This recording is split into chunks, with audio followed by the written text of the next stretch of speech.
In starting of this manhwa we see the ruffian son of a high-ranking noble family. Then we see the villain of this story, who is sitting in his room, and he is reading a letter. And now reigning over the academy like a king. And it is written in the letter, the sin of using imprudent profanity in the presence of the Honorable Princess Fenia, the sin of wrongfully meddling in the Holy Sylvania Academy entrance exam, the sin of disregarding decency, and the sin of smearing the family name, blinded by jealousy, are all sins that cannot be taken lightly. And Taylor is saying, in short, are they removing me from the family register?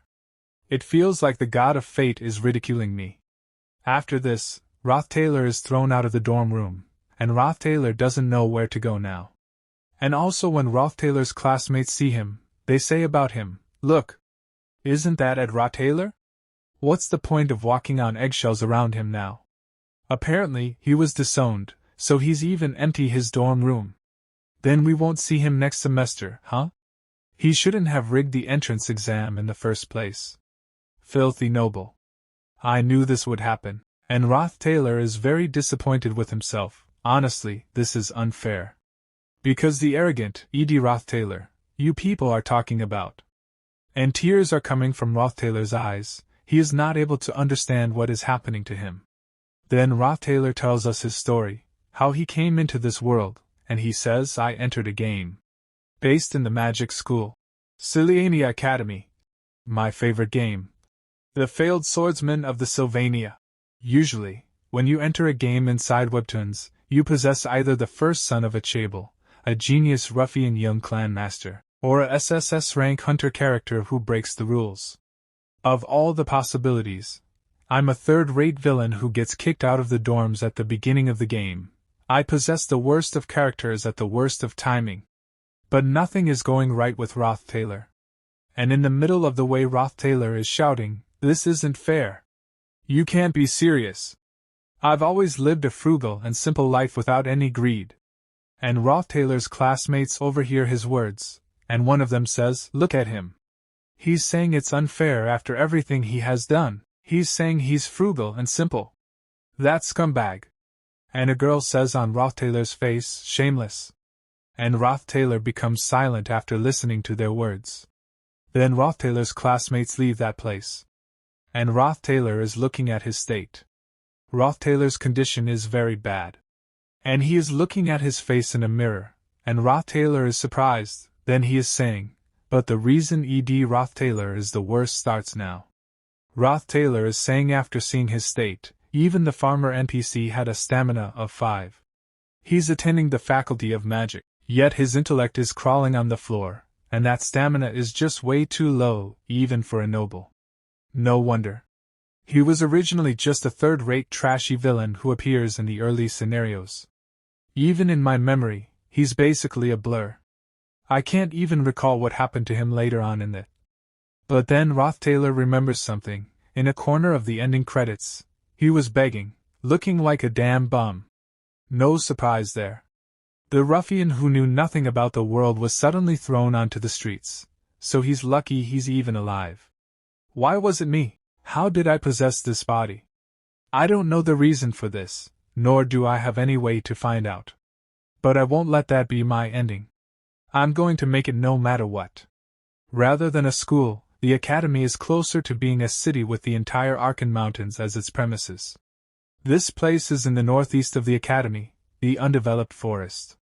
I was trying to escape the prying eyes of the students, and ended up walking for half a day. That's plenty of time to understand the situation I'm in. At the point when Ed was just disowned, it was the extreme starting part of the scenario. Fortunately, even though he was disowned by his family, he had not been expelled from the school yet. This is extremely important. Because in the setting, Sylvania Academy is a top-notch academy. As long as you graduate from it, you are guaranteed a secure future, and as long as the game is set in the academy, I can use the intel of a 5-time dedicated player of the game to its fullest. That means if I just graduate quietly, I can live a way more comfortable and awesome life than the one I left behind in the past world. So obviously, my goal is to graduate. The issue is the enormous tuition fees. This semester must already be paid for, so if I can just get a scholarship for the next semester. With his stats, can I get the scholarship? I think LD be lucky to not flunk. I can think about the tuition later, but first, I gotta think about the urgent matter. Things I need to survive right now. Then Rothtailor puts the suitcase down and opens it. Then Rothtailor is saying, for around the next week, how can I avoid turning into a bum? And there are some items inside the suitcase, like showy clothing, ceremonial dagger, and ornamental cup. But there is no state for these things.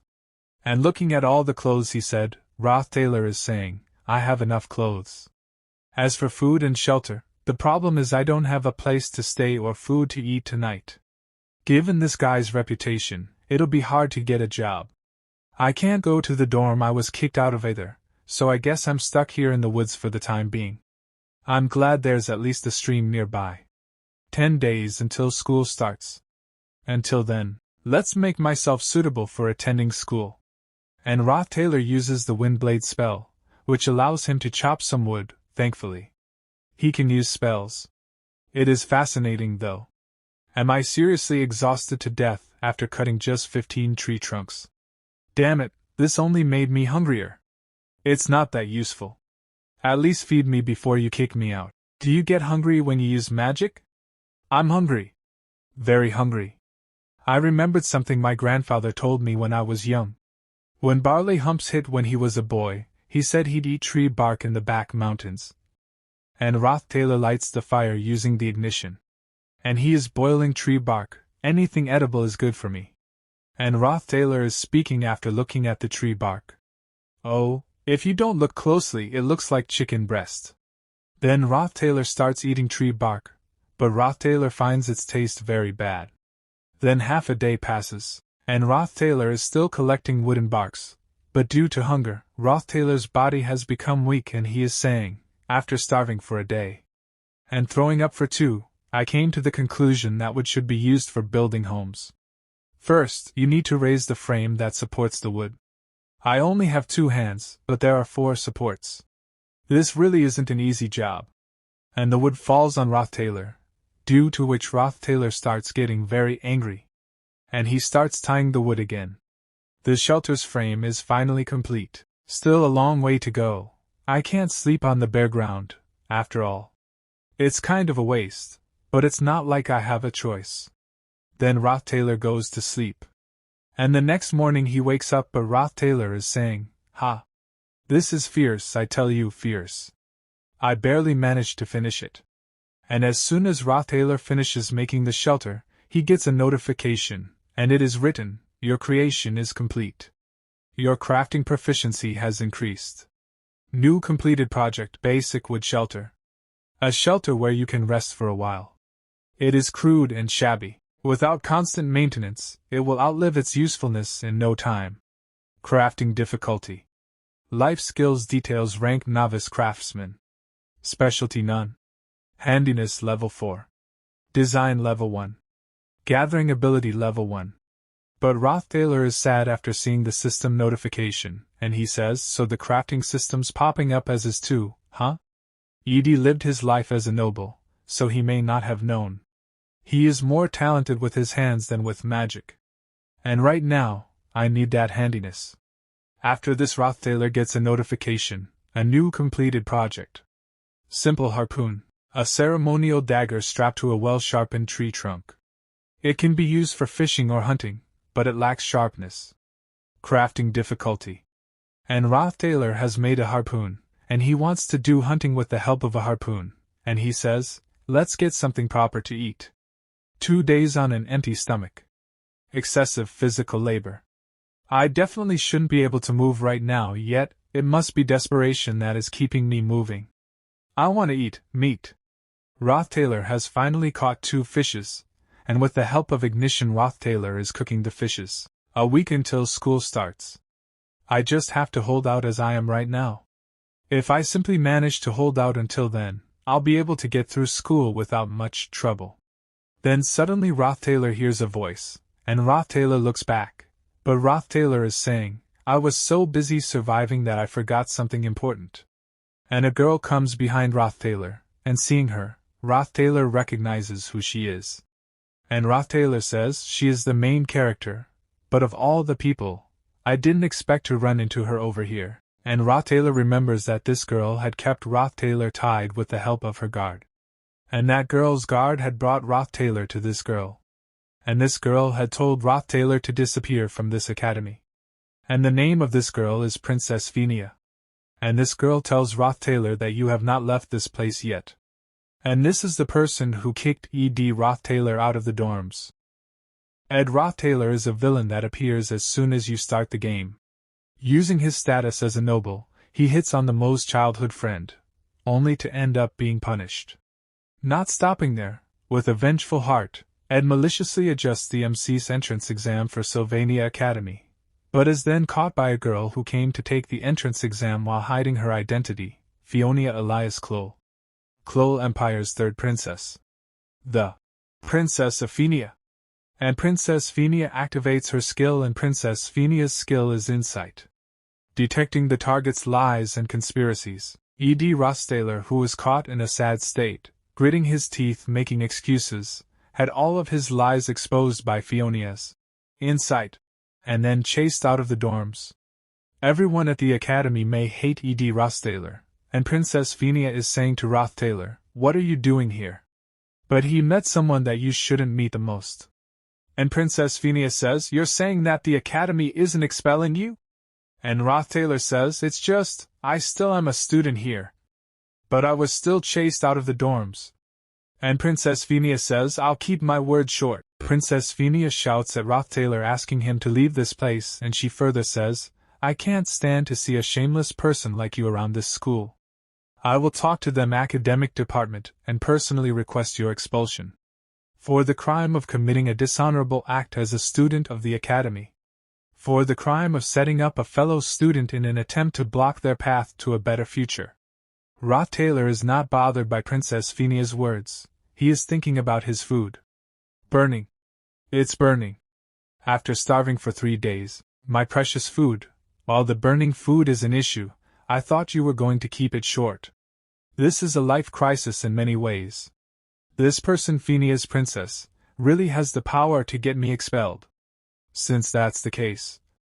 Then Taylor says to Princess Fenia, "The sun will set soon. Aren't the royalty always guarded by heavily armed soldiers? To think that a noble princess would come to an isolated forest like this alone." Princess Fenia gets angry after listening to Taylor, and she says, "If you're trying to threaten me knowing that I don't have escorts, then you will regret it." And Taylor says, "What do you mean threaten?"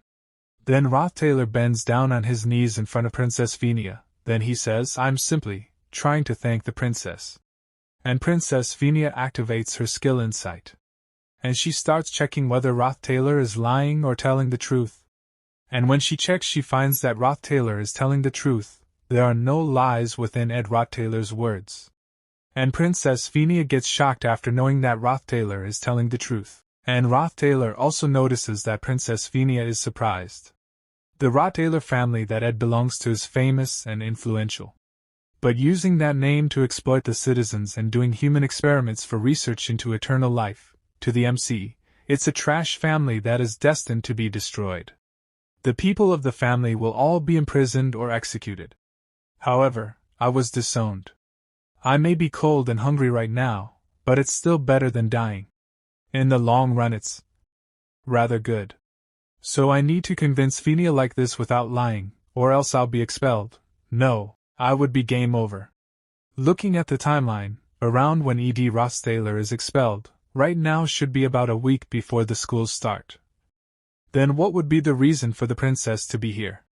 And Taylor is saying, having come here without any escort, and in simple clothing means, you must be completing the class placement test. And we are told, Quest Professor Glass's class placement test. It's a test to find magic beads hidden in the forest. And Taylor is saying, Professor Glass's test is known to be quite vicious, of course. If it's the noble Princess Fenia, you'll be aiming for the best class, which would be the Class A. But Princess Fenia says, are you trying to flatter me? You haven't changed a bit. As expected, I should request the Academy to expel you right dash. But Roth Taylor comes closer to Princess Fenia, then tells her, "But without my help, you will never be able to enter Class A. If my words are a lie, then you can have me expelled." Then Roth Taylor tells Princess Fenia, "If you go to the lake at the southeast of the forest, there will be a small grassy island. There will be a giant tree in the middle of that island. That tree is called the Marilda's Guardian Tree. There, you will find the present I had left." And Princess Fenia is thinking about Roth Taylor. The Roth Taylor from 3 days ago was definitely a liar and a charlatan. I still vividly remember that sad state. However, the Roth Taylor just now. After this the scene shifts, and we see the academy. And a professor is saying, "The class placement test has officially ended. Take out the beads you have acquired." And his name is Glassed, and he's a magic professor. And the students bring the bead, and looking at the students' bead the glass says to them, "All of you will start from Class F." It is important to take note of the examiner's intent in a test. This test isn't just about finding any magic bead. And the glass says those who found beads that were lacking in magic power are the only ones to make Class A. Only 3 of you found this type of bead. 6. Lortel. And finally the one who found a bead at Guardian Tree of Marilda that had unusually high magic power. You there, who found the hidden bead, you shall be at the top of the class. After this the scene shifts towards Roth Taylor. And Roth Taylor is sitting near the lake, and he is saying, "It's all burned. I don't even have the strength to use a spear anymore." And Roth Taylor has created something and the system is telling about it. A new creation, crude fishing rod, made by cutting off twigs from the tree trunk with a dagger, silk thread taken from the fabric, and replacing the needle with a small nail. The durability is low and hard to tell if a fish has bitten. Crafting difficulty dash. The third princess of the empire, Phoenicia Elias Clole, since she was young, Princess Fenia has seen through flattery and sophistry, thus sharpening her insight, which led to the creation of her innate skill. No one can ever escape from her insight. As such, there was no choice but to give her authentic information. But that also leads to a greater problem. The reason why prideful Princess Fenia will come to be called the Princess of Love, after facing failure during the class placement test, falling to Class F, would then begin to change. However, if Fionia, who has great influence over the early scenario, finds the golden bead and enters Class A, the scenario of the original story would collapse. Even if I manage to avoid being expelled, all the information I would have will then become useless. I'll be done for. Of course, top of the class, Lucy Merrill. The future might still not change. On the other hand, Princess Fenia is thinking, insight will always see the truth. There really is a bead. Roth Taylor didn't lie. Though, this isn't a present. And Roth Taylor is thinking, why did Princess Fenia hide her identity in the first place? She was embarrassed of the special treatment she would be receiving had her identity was exposed. She wanted to prove herself. She knew just by seeing the bead that it would offer the best results in the test. But Fenia couldn't take that bead, as finding it would be something that she didn't accomplish on her own. The title, Princess of Love, she would receive in the future, is not a skill or stat, but a title she would gain by walking the righteous path. I threw bait at the princess. Whether it was the truth or a lie likely didn't matter. The princess can always discern which it is, even if Roth Taylor really believed that the princess would fail the test. She had confidence in succeeding and rubbing it in his face. However, Roth Taylor did not lie, as she wasn't able to enter Class A. The princess now, and Princess Fenia is saying, Roth Taylor, I will keep my eyes on you. Could no longer do anything. And Roth Taylor has caught a big fish with a fishing rod. After this, Roth Taylor is saying, I may be living in a place where I have to start running from early in the morning to get to school on time. Roth Taylor gets tired of running, then looking ahead, he says, but I'm back, at Sylvania Academy. Then Roth Taylor enters the school. And an announcement is being made in the school. The school opening ceremony shall now begin. It is nice to see that the students have made progress before starting this new semester. Enjoy the food prepared while listening. Also, our Sylvania Academic Society has been And some students are looking at Roth Taylor and saying about him, ugh. Just look at him. How did he have the face to come to the opening ceremony? Does he really intend to continue attending here? Roth Taylor is not bothered by their words, and is eating his food and saying, I could hear the sweet whispers that welcomed me, who had survived. This is the reward for the victor. Let's enjoy it slowly. The goal is graduation. But students are still talking about Roth Taylor, and they all are saying, isn't that Ed Roth Taylor? The second year that showed a sorry state during the entrance exam? If you look closely, he feels a bit different. He sure eats quite mannerly. And Roth Taylor is saying, I don't have any ambitions, I just want to graduate. And the girls are saying, I heard that there's desserts made by the head chef of Ophelis at the table over there. Let's go eat it together. We can also talk about what happened over the vacation. What do you think, Anis? Sounds good, Clara. But a girl is looking at Roth Taylor, and she is saying, that's strange. Somehow, he feels like a different person. And Roth Taylor is thinking, I wish for nothing to happen. After this, today's the first day of school at Sylvania. And in the class a professor is saying, it's a new semester, and I'm excited to see the students in a new, improved form and to see the work that has been done by Sylvania Academic Society.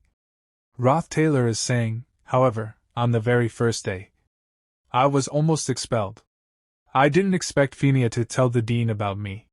Though from the way that cranky old man is talking with a smile on his face, it doesn't look like she said anything bad. Anyway, I barely managed to avoid it. Let's be careful, so that the story doesn't stray from the original. Life skills honed for survival. And magic training appropriate for a student of the Faculty of Magic. To get the best of the combination of the two, there's no better weapon than a bow. As my life skills become more proficient, and I become able to create good quality arrows, I'll be able to cast spirit or magic formulas to the arrows. Though of course, spirit formulas are outside the realm of my talent.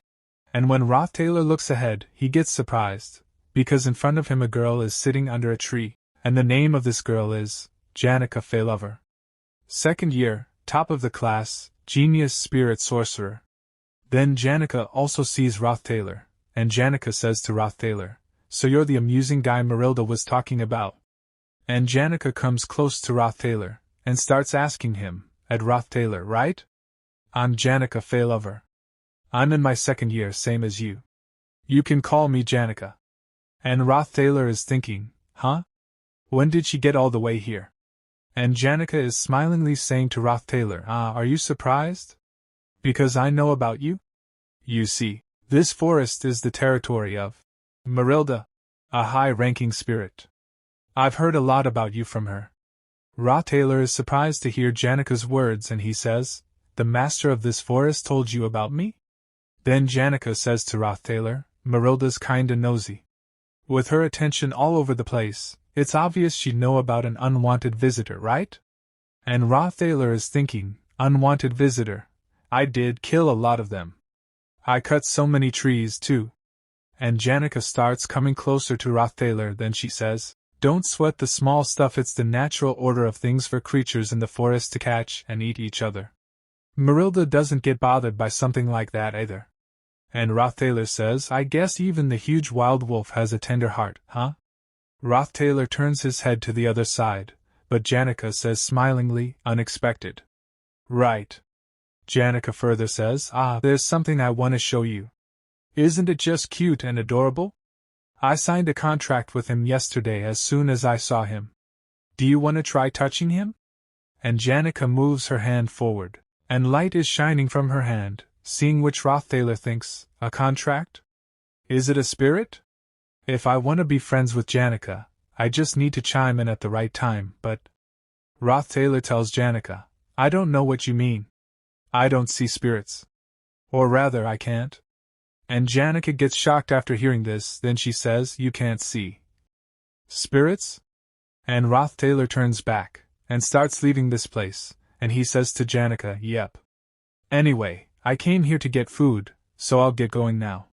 And Roth Taylor thinks, only by following the original storyline can I gain an informational advantage. Janica Failover, someone who holds significant importance in the original storyline, is someone I must never get close to.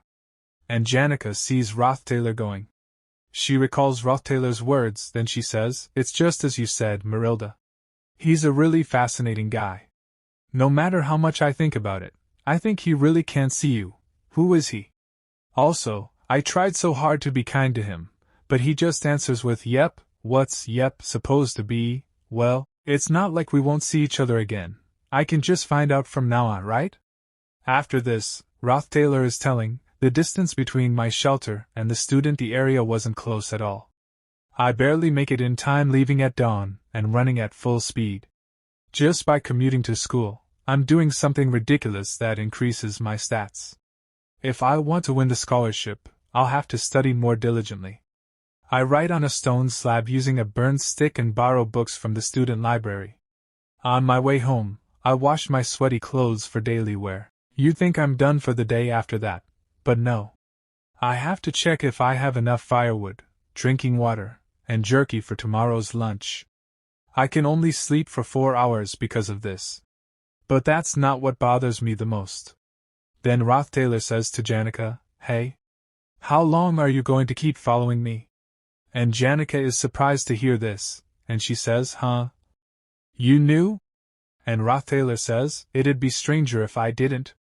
Don't you know who I am? I'm Ed Roththaler. The worst hooligan to exist, Ed Roththaler. Why do you keep hanging around me?" Then Janica tells Roththaler, "Well, that's other people's judgment of you, isn't it? I don't even know you yet." Roththaler gets a little surprised after hearing Janica's words, then he thinks, right. Janica Failover was this kind of character. She may look naive and dumb on the outside, but she's really independent-minded. However, knowing what's in store for her in the future, I just can't respond to her with a refreshing smile on my face. Because Janica Failover is the final boss of Act 1. She's the only character who smiles to Roththaler. I didn't want to go this far, but... And Roththaler is saying to himself, I'm a villain, I'm a villain. I'm a scumbag. Then Roththaler tells Janica, in that case, since destiny brought us together, can you do me a favor? Janica becomes happy after listening to Roththaler. Then Roththaler says to Janica, as you can see, I'm a mess. I've been disowned by my family, and I'm in a pinch. Can you give me some money? And when Janica hears this, she gets a huge shock. And Roththaler further says, I mean, it's not like I won't pay you back. That's what friends are for, right? I'm only borrowing it for a bit. How much do you have? Then Roththaler is telling, every year, Janica gets a scholarship for being the top of the class. But that doesn't just signify her excellence. Her background is so poor that without the scholarship, she can't enroll or advance to higher graduation in the school. The daughter in a small ranch, Janica. Her weakness is money. Janica is unable to say anything after listening to Roththaler, and so there is peace at this place for some time. Then Janica says sorry to Roththaler, and Roththaler is thinking, Janica Failover, cut out. After this 3 days have passed, and Roththaler is saying, I don't feel great about it, but I don't want to get entangled with the important characters anymore. Let's be careful, so that the story doesn't stray from the original. Then he comes near his house, and Roththaler is very tired, so he goes inside to rest. But as soon as he looks in front, he becomes very surprised, and he says, what the hell? In terms of importance, she's a character with an even heavier presence than Janica.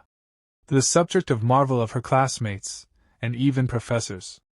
The rare genius and the most powerful character of the failed swordsman of Sylvania. And a little girl is sleeping inside Roththaler's house. And the name of this girl is Lucy Merrill. And Lucy Merrill wakes up hearing Roththaler's voice. And Roththaler is thinking, why the hell is she sleeping here? What is she even doing in this mountain valley? Original storyline. Careful.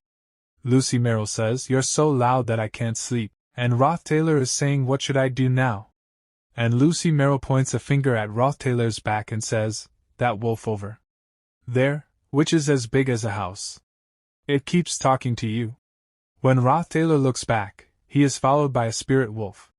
And Lucy Merrill is telling Roththaler, it's asking you to someday. And the spirit wolf says to Roth Taylor, save Janica at all costs. Then the next day, Roth Taylor is going towards the forest, and he is saying, Lucy had only been at the camp for 2 days. Let's get to work. This won't lead to anything, right? It didn't take me long to realize how complacent of a thought that was. After this, the scene shifts, and we see that joint combat training is going on in the school. Joint combat training is literally a mock one-on-one combat exercise. To minimize the lethality as much as possible, the combat students mostly use fake weapons.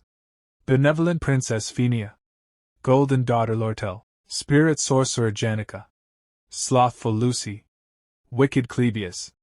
All of them are doing joint combat training. And Roth Taylor continues saying, I could go on, and the list wouldn't end. Even so, the most important person is the protagonist after all. Failing Swordsman Taylor. Is Taylor's match next? I already know the results, so I didn't pay much attention to the matches. Because the winners of the duels in the joint combat training episode were the first-year students, the same as the protagonist, Taylor. Except for exactly one person. Then suddenly Janica comes to Roth Taylor, and seeing her, Roth Taylor is thinking, I can't believe she's running all happily to me after going through the pathetic experience of me asking her for money. Unlike Lucy, who's from the cat family, there's no doubt Janica is from the dog family. And Janica is saying to Roth Taylor, the list of matches is out. But Roth Taylor says, I'm not really interested. Then Janica says, why? Aren't you curious about your match, Ed? And then Roth Taylor remembers something, and he thinks, huh? Wait a minute. I have to fight as well? Ed Roth Taylor in the original storyline was already expelled by now, so who's going to be my opponent? Then we see Taylor. Which is saying, I shall perform, to the best of my ability. And seeing Taylor, Roth Taylor is thinking, yeah. Right now, it doesn't matter who I am fighting against. I need to pay attention to Taylor. Though it was from a world beyond the screen, I lived as a Taylor for so long. From miserable and vain bad endings to true endings that left long-lasting impressions, I completed that journey countless times. Among the countless routes, there wasn't a single route that wasn't arduous and difficult. I've already decided on taking care of my own life, but I'm cheering for you, Taylor. By the way. And then the announcement comes. I'm repeating the announcement. Lucy Merrill. Is there a student named Lucy Merrill? Please come up to the arena once you're ready for the practice match. Where did Lucy go? Then Lucy Merrill comes to the training ground, and seeing Lucy Merrill, Roth Taylor is thinking, ist year, top of the class. Lucy Merrill. Versus Taylor McClure. The protagonist of this world, born to be a swordsman, has never held a sword before in his life. Yet, with the first swing of his sword, he cuts through Lucy's lightning-quick magic. The spell she had thought would obviously hit was blocked, catching her off guard, as Taylor closed the distance. Surprised, Lucy hits him with a lightning strike, an intermediate-level lightning magic. Taylor is then completely overpowered by the reflexively cast magic spell, but Lucy is disqualified for using intermediate-level magic, earning Taylor the honor of being the first to defeat Lucy Merrill. It was a legendary scene. Then the referee starts the match. And Taylor goes ahead to attack first. And Lucy Merrill creates a shield to stop his attack. And she easily blocks his attack, and throws Taylor away with another attack. Due to which Taylor gets hurt a lot, and Janica is surprised to see this, but Roth Taylor already knows this. And Lucy Merrill is saying to Taylor, huh? It's already over? I guess you can't win against the top of the class, huh? No wonder. What's the point of running at a mage like her barehanded? And seeing this situation, Roth Taylor is saying, Taylor McClure's life was always a series of trials. A country bumpkin and a failure of a student. An underachiever who hadn't gotten a single decent grade since he started school. A failure that wasn't acknowledged by anyone. While everyone jumped to conclusions regarding the match, in an outright wicked situation where they pitted him, even in the midst of all this despair, Taylor never lost hope. That's right, man.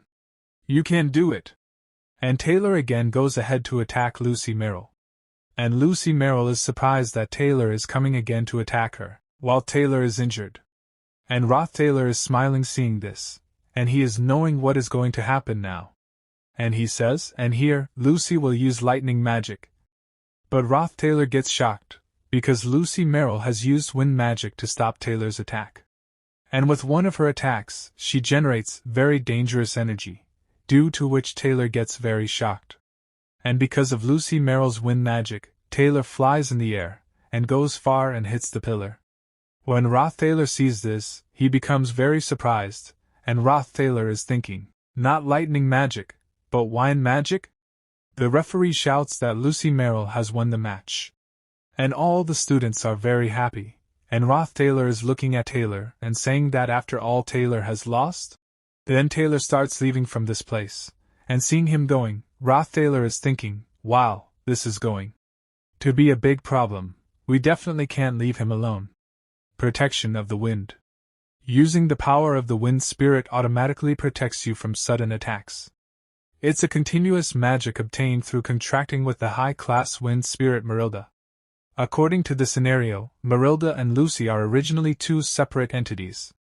Due to Lucy coming to my side, I ended up contracting with Marilda and becoming stronger because of it. The announcer announces, the next combat training will be between E.D. Roth Taylor and the respected Princess Fenia Elias Kloll. But Roth Taylor is running fast from this place, and he is going to Taylor. But Princess Fenia is coming from in front of him, and Princess Fenia says to Roth Taylor, E.D. Roth Taylor, last time you. Roth Taylor does not listen to Princess Fenia's words, and he is running very fast. And he is thinking, Taylor had to win. Picking up the sword, gaining confidence. However, in the end, lost because of me. Due to the existence of E.D. Roth Taylor and Sylvania. I don't know if this has any meaning, but it's better than just sitting still. Roth Taylor is shouting and saying, your efforts will definitely pay off. Don't feel so down. There's nothing to be embarrassed about. And Roth Taylor is thinking, if Taylor's heart is completely broken, there's a high chance that I will be forced to work hard in the end. And Roth Taylor says, walk proudly. You did good. It's just that the opponent wasn't a good match for you. Don't let something like this get you down.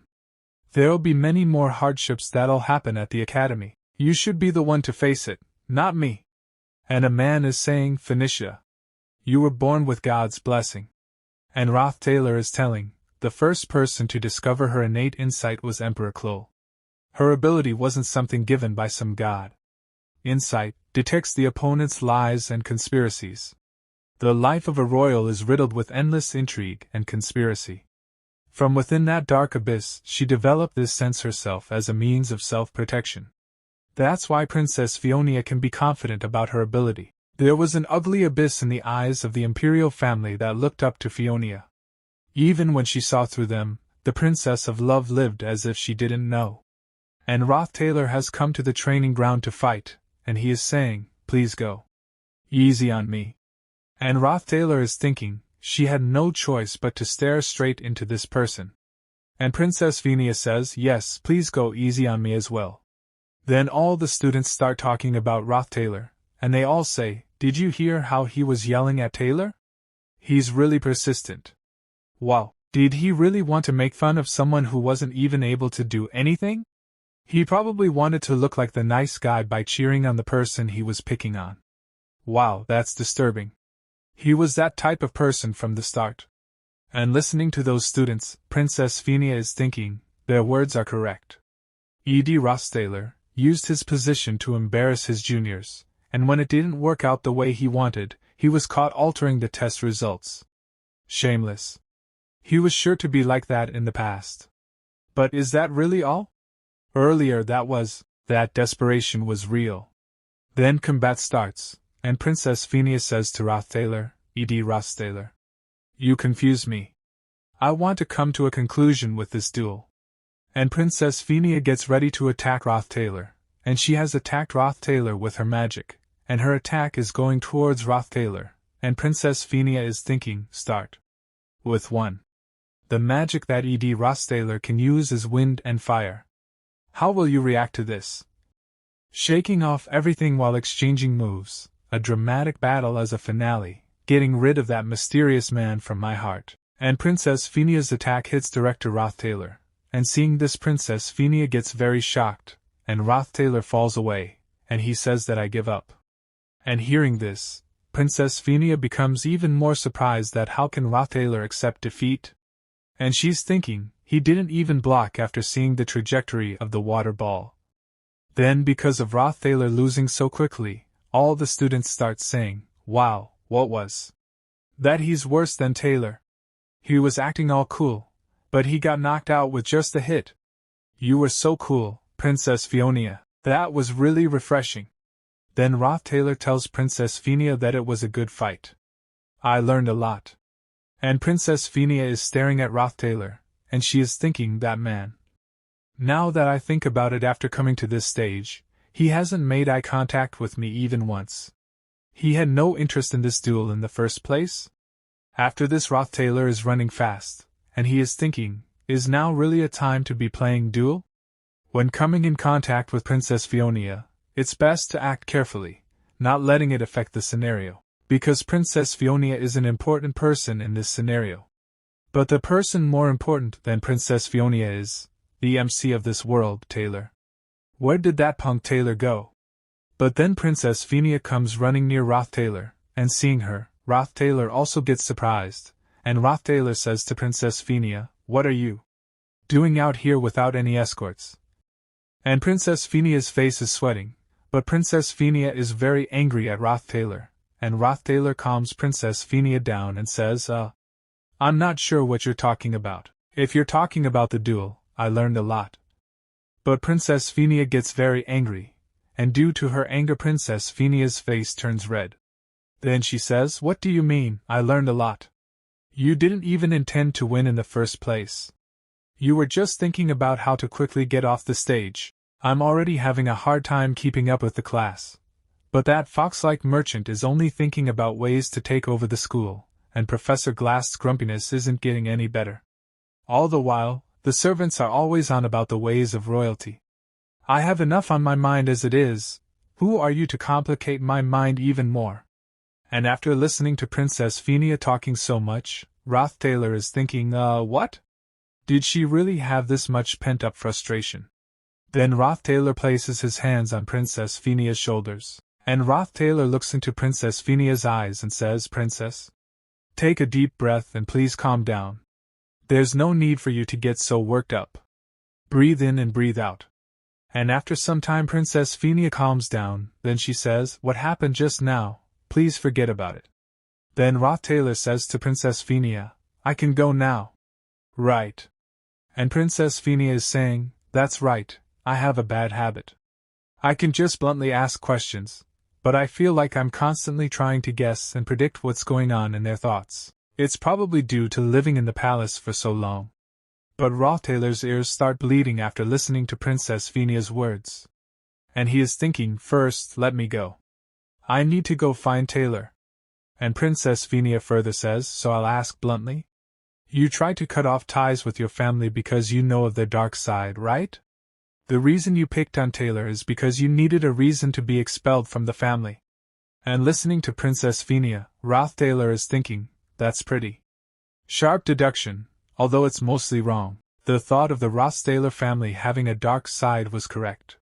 Then Roth Taylor tells Princess Fenia, no. I don't know what you're talking about. And Roth Taylor is thinking, that's something you will look into far off in the future. It's too early right now. But Princess Fenia is getting very angry, and she is saying, there's no way I'm wrong. It doesn't make sense logically. Then, just what were those words you yelled at Taylor? Why are you cheering on and supporting the person you were trying to get expelled? Did you never have a dislike for Taylor in the first place? And Roth Taylor thinks those are some sharp questions. So what? Then Roth Taylor tells Princess Fenia, it's because I just wanted to make fun of him. You know, since everyone hates me, if I cheer Taylor on, people might see me in a different light. Something like that. And Princess Fenia is getting angry, and she is saying, anyone can tell that you're lying. Look into my eyes and tell me straight.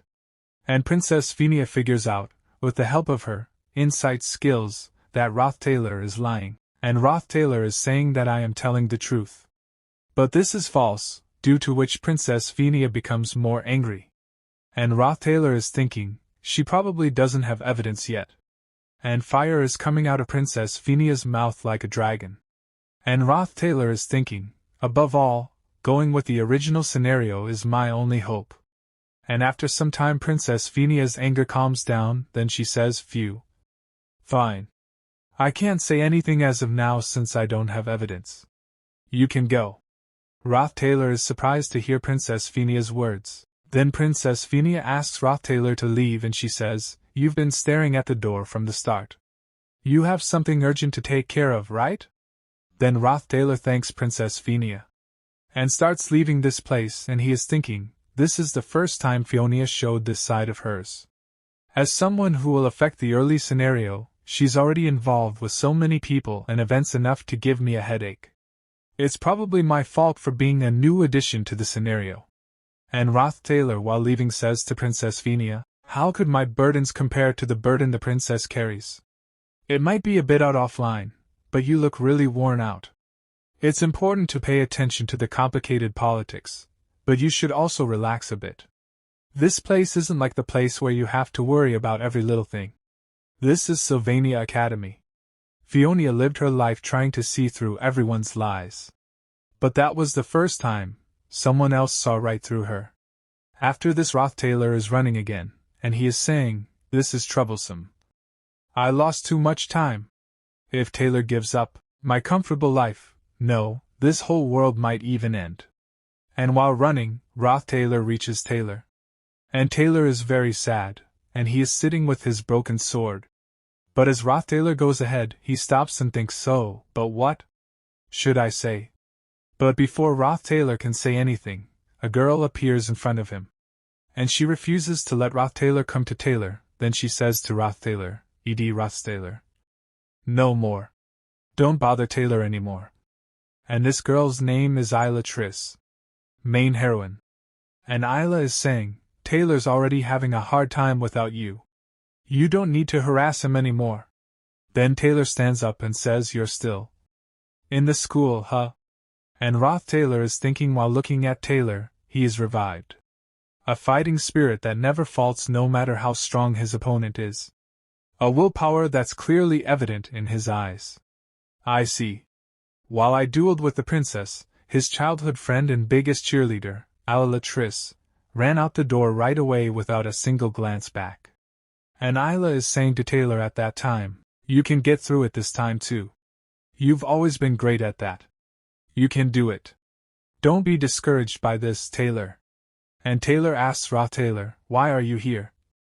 Do you have any business with me? But Roth Taylor is thinking, with Isla by his side, Taylor will rise to his feet again and again. And Roth Taylor says, you're great with the blade? I saw it again. What are you? Shamming? That's right. I've seen through lots of experiences with Taylor, and been with him till the end. Then Roth Taylor while leaving says to Taylor, I don't have anything like that dash. And Roth Taylor is thinking, let's be honest. I thought he'd save the world, so I should just worry about surviving. I treat him like a pushover since he was the game's protagonist who'd do all the hard work instead of me, but right now, I'm relieved. Not because the story that strayed away from the original came back on track, but because Taylor, whom I was with for so long, is still okay. That's all I need. Seeing Roth Taylor leaving, Isla and Taylor say, what the hell? Why is he acting like he's so cool? Roth Taylor is saying, well, I can't avoid this though. And as Roth Taylor goes ahead, he hears some sound. And when he looks back, he sees a big bang. And seeing him, Roth Taylor says, is it that time already? Originally, everyone was supposed to have witnessed this while in their seats at the Nail building. And two girls are fighting in the training ground, Golden Daughter, Lortel, and the spirit sorcerer Janica fail over sparring. Though it's in a different form from the original, I'm sure Taylor and Isla are watching this scene. Keep your eyes peeled, Taylor, because one of the numerous trials approaching you, the Act 1 final boss, is Janica Failover. And Janica would have won that match. And everyone surrounds Janica. And they are all saying, whoa! Congrats, Janica! Janica's the only one from our year who won against the new students. She's got a great personality, and she's great at spirit sorcery. What are you even bad at? And Janica is saying thank you to all of them. But when she looks ahead, the person she fought with is deeply injured. And they are taking him in a stretcher for treatment. And Janica is looking at that girl, and Janica is shocked to see the condition of that girl. And she is not saying anything. Unlike in the original, Lucy defeated Taylor, and it all ended with the main character of the joint combat training, being Janica Failover, who became the protector of the pride of the past enrolled students. Janica already had a lot of friends, but this incident will make things even more frantic for her. Well, it might just be for the better. I won't be seeing her at the camp anymore. When I get entangled with the main characters, my head starts spinning, already 2 weeks since the joint combat training. Without the main characters, I can go all in on my studies and survival without worry. I have a fishing net, so the food problem is somewhat solved. And Roth Taylor is looking at his state, and Roth Taylor is currently in underwear. And Roth Taylor is saying, is it because my stamina stats are increasing? Feel like my body's getting better. It's still too early to get lazy. And Janica is secretly watching Roth Taylor. And seeing Roth Taylor in underwear, Janica starts blushing, and she says, "Addition. Do you like being naked?" And Roth Taylor shouts at Janica and says, "What the hell are you talking about?" after suddenly showing up here. "I just came from fishing." After this, Janica is sitting near the fire, and Roth Taylor is saying to Janica, "What's so great about this place that you keep coming back?" And Janica says to Roth Taylor, "It's like a top-secret base. So I feel like an adventurer, and that's exciting. I want to talk to you a little more, and I need some advice too, I guess?" And Roth Taylor is wearing clothes. And listening to Janica's words he thinks, why me out of all people? And Janica says, "You left early at that time, so you might not have seen it, but in the joint combat training last month, I hurt someone, you see." Didn't her opponent use an intermediate level spell? Intermediate level magic wasn't allowed, though. Well, that wouldn't be important for the good-hearted Janica. Then Janica says, "I keep trying to forget it, but maybe I did overdo it. I can't get rid of the thought that I overreacted. Should I apologize to her? Though my friends will stop me saying she did wrong first." And Roth Taylor tells Janica, "Then does that. If you think you're right." The lovely and bubbly second-year student, Janica, was a treasure to everyone, precious in every way. So if she ever felt guilty or self-critical, everyone would come forward to encourage her and take her side. But Janica knew that it's nice when someone has your back no matter what, but that doesn't erase the wrongs that were done. That's probably why she came to me. Then Janica says, "As expected of you, Edition. You never take my side unconditionally." And Roth Taylor says, "I can't help it if that offends you." And Janica says, "HM? No. You're misunderstanding. I don't feel offended at all." And Janica is thinking, that wasn't the type of guy he was last year. Janica may be the bubbly, smiley girl, but she was just as observant as the next person. Even when he asked for money during hard times, he didn't show the desperation that people usually have in such a predicament. This boy was indirectly telling her not to come close. But those sides of Ed, in fact, I find it reassuring. I wish everyone in the world was like you. Edition staying with me is a strange comfort. The next day. This is serious trouble. The Failed Swordsman of Sylvania is called a masterpiece, but very few people have seen its ending. Newbies especially encounter several bad endings early on. For example, if you save a girl during an ambush by kobolds in the class placement test, you will witness the secret of the Golden Daughter. She then sends someone to kidnap Taylor, and just like that, bad ending 3 Taylor has been assassinated. In the monster slaying practice episode, if you skip the childhood friend Isla and form a unit with the Golden Daughter, bad ending 7 Isla has fallen off a cliff to her death. That's because Taylor was supposed to rescue Isla, who had fallen off the cliff. If you protect the Golden Daughter from the fire spirit Tarkan, summoned by Janica, bad ending 3 Taylor has burned to death. Then someone says to Roth Taylor, "Senior, can you not hear me?" As soon as Roth Taylor hears this sound, he thinks, I must run. But that girl comes in front of Roth Taylor. And Roth Taylor looks at that girl and says, how long are you going to keep following me? Then the girl says, I didn't think you'd grit your teeth and ignore me for so long. And Roth Taylor is thinking, of course, I'm going to grit my teeth and ignore you. Isn't that obvious? The failed swordsman of Sylvania's fourth heroine, the business magnate Altkecheln's only daughter. And this girl's name is Lortel Kacheln, the golden daughter. And this girl smilingly says to Roth Taylor, I'd like to buy 2 hours of your time, senior edition. And Roth Taylor says about this girl, aka Newbie Crusher. And this part starts, and Lortel Kacheln is saying, I'd like to buy 2 hours of your time, senior edition. And this happens, Lortel Kacheln, golden daughter. Lortel Kacheln is designed as the hidden hero. Unlike Fenia, Lortel was treated as a villain from the start.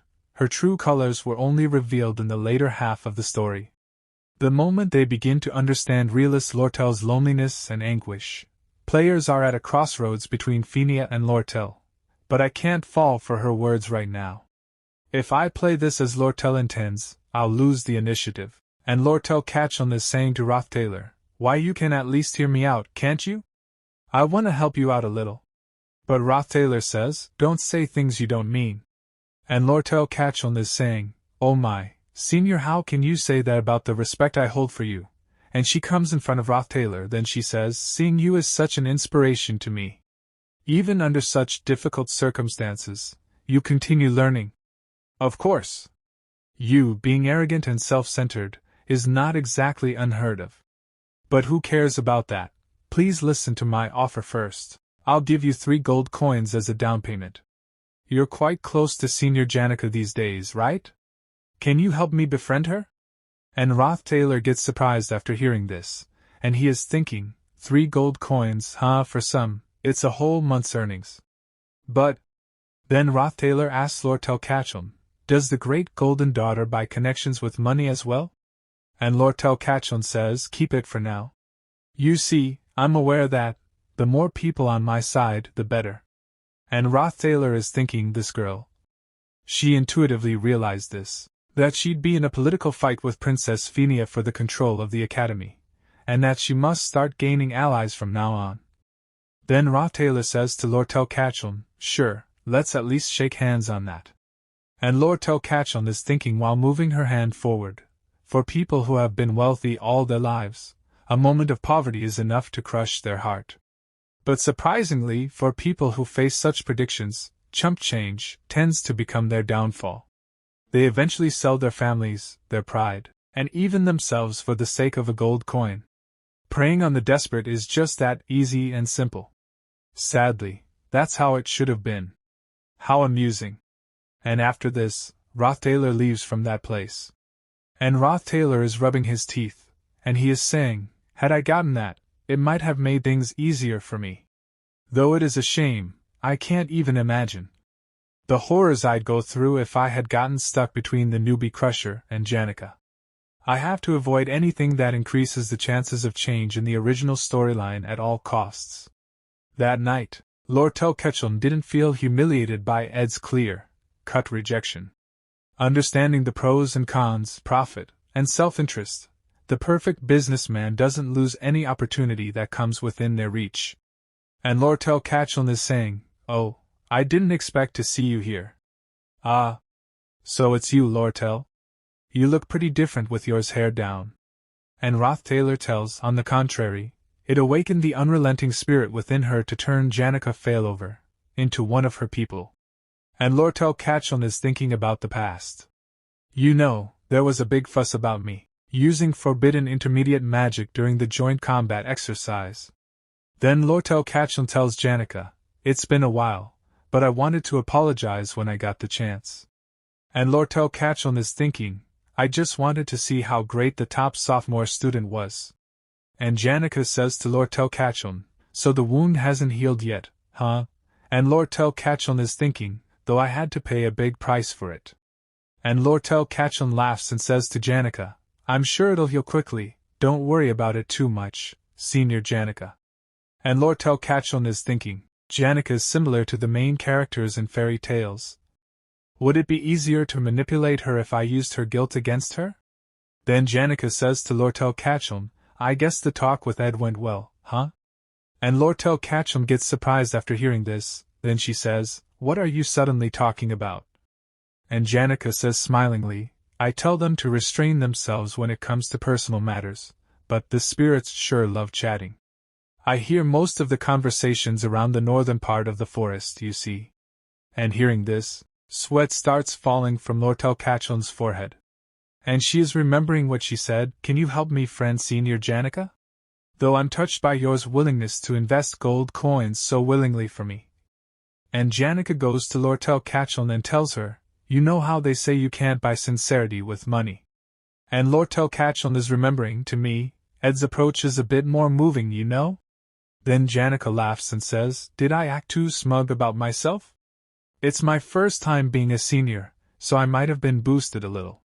This is embarrassing, and Janica is thinking, I'm gonna need to modify my evaluation of her. Then Janica says while leaving, I'll get going now. It takes a lot of preparation to form a contract with a high-ranked spirit, you see. I've been getting a lot more support lately, so I have to work even harder. And Lortel Catchelm is thinking, is Janica failover similar to the main characters in fairy tales? I got that wrong. And Janica is saying, All right, Lortel. A person who's oblivious about the ways of the world? Absolutely not. And Janica tells Lortel Catchelm, I'm sorry about the other day. You were pretty hurt because of me, weren't you? And she is thinking, despite being completely aware of the dark side of the world, then Janica says, I hope you get better soon. And Lortel Catchelm thinks she's a person who maintains her cheerful personality. And Janica leaves from that place. And Lortel Catchelm makes a strange face, then she says, This is hard. But just now. She strangely looked on edge, and after this Janica is saying, I gotta work harder, because it's really nice, when people expect good things from you. And then the scene shifts, and we see Roth Taylor's clothes drying in the bright sunlight. And seeing him, Lucy says it smells. Then she starts blowing all Roth Taylor's clothes in the air with her wind magic. And seeing this Roth Taylor gets scared, and he says, Qua. I just hung them. Then someone says, who's there? And Roth Taylor looks over there and he says, the senior maid of Sylvania's finest dormitory, the Ophilic Hall. Belle Maya. She's the maid who kicked me out. And Roth Taylor says to Belle Maya, you mean this? And Belle Maya is saying, I know you're staying here. Lady Janica talks a lot about you. I didn't realize you were living in this state though. I'm glad to see it's been a good change for you.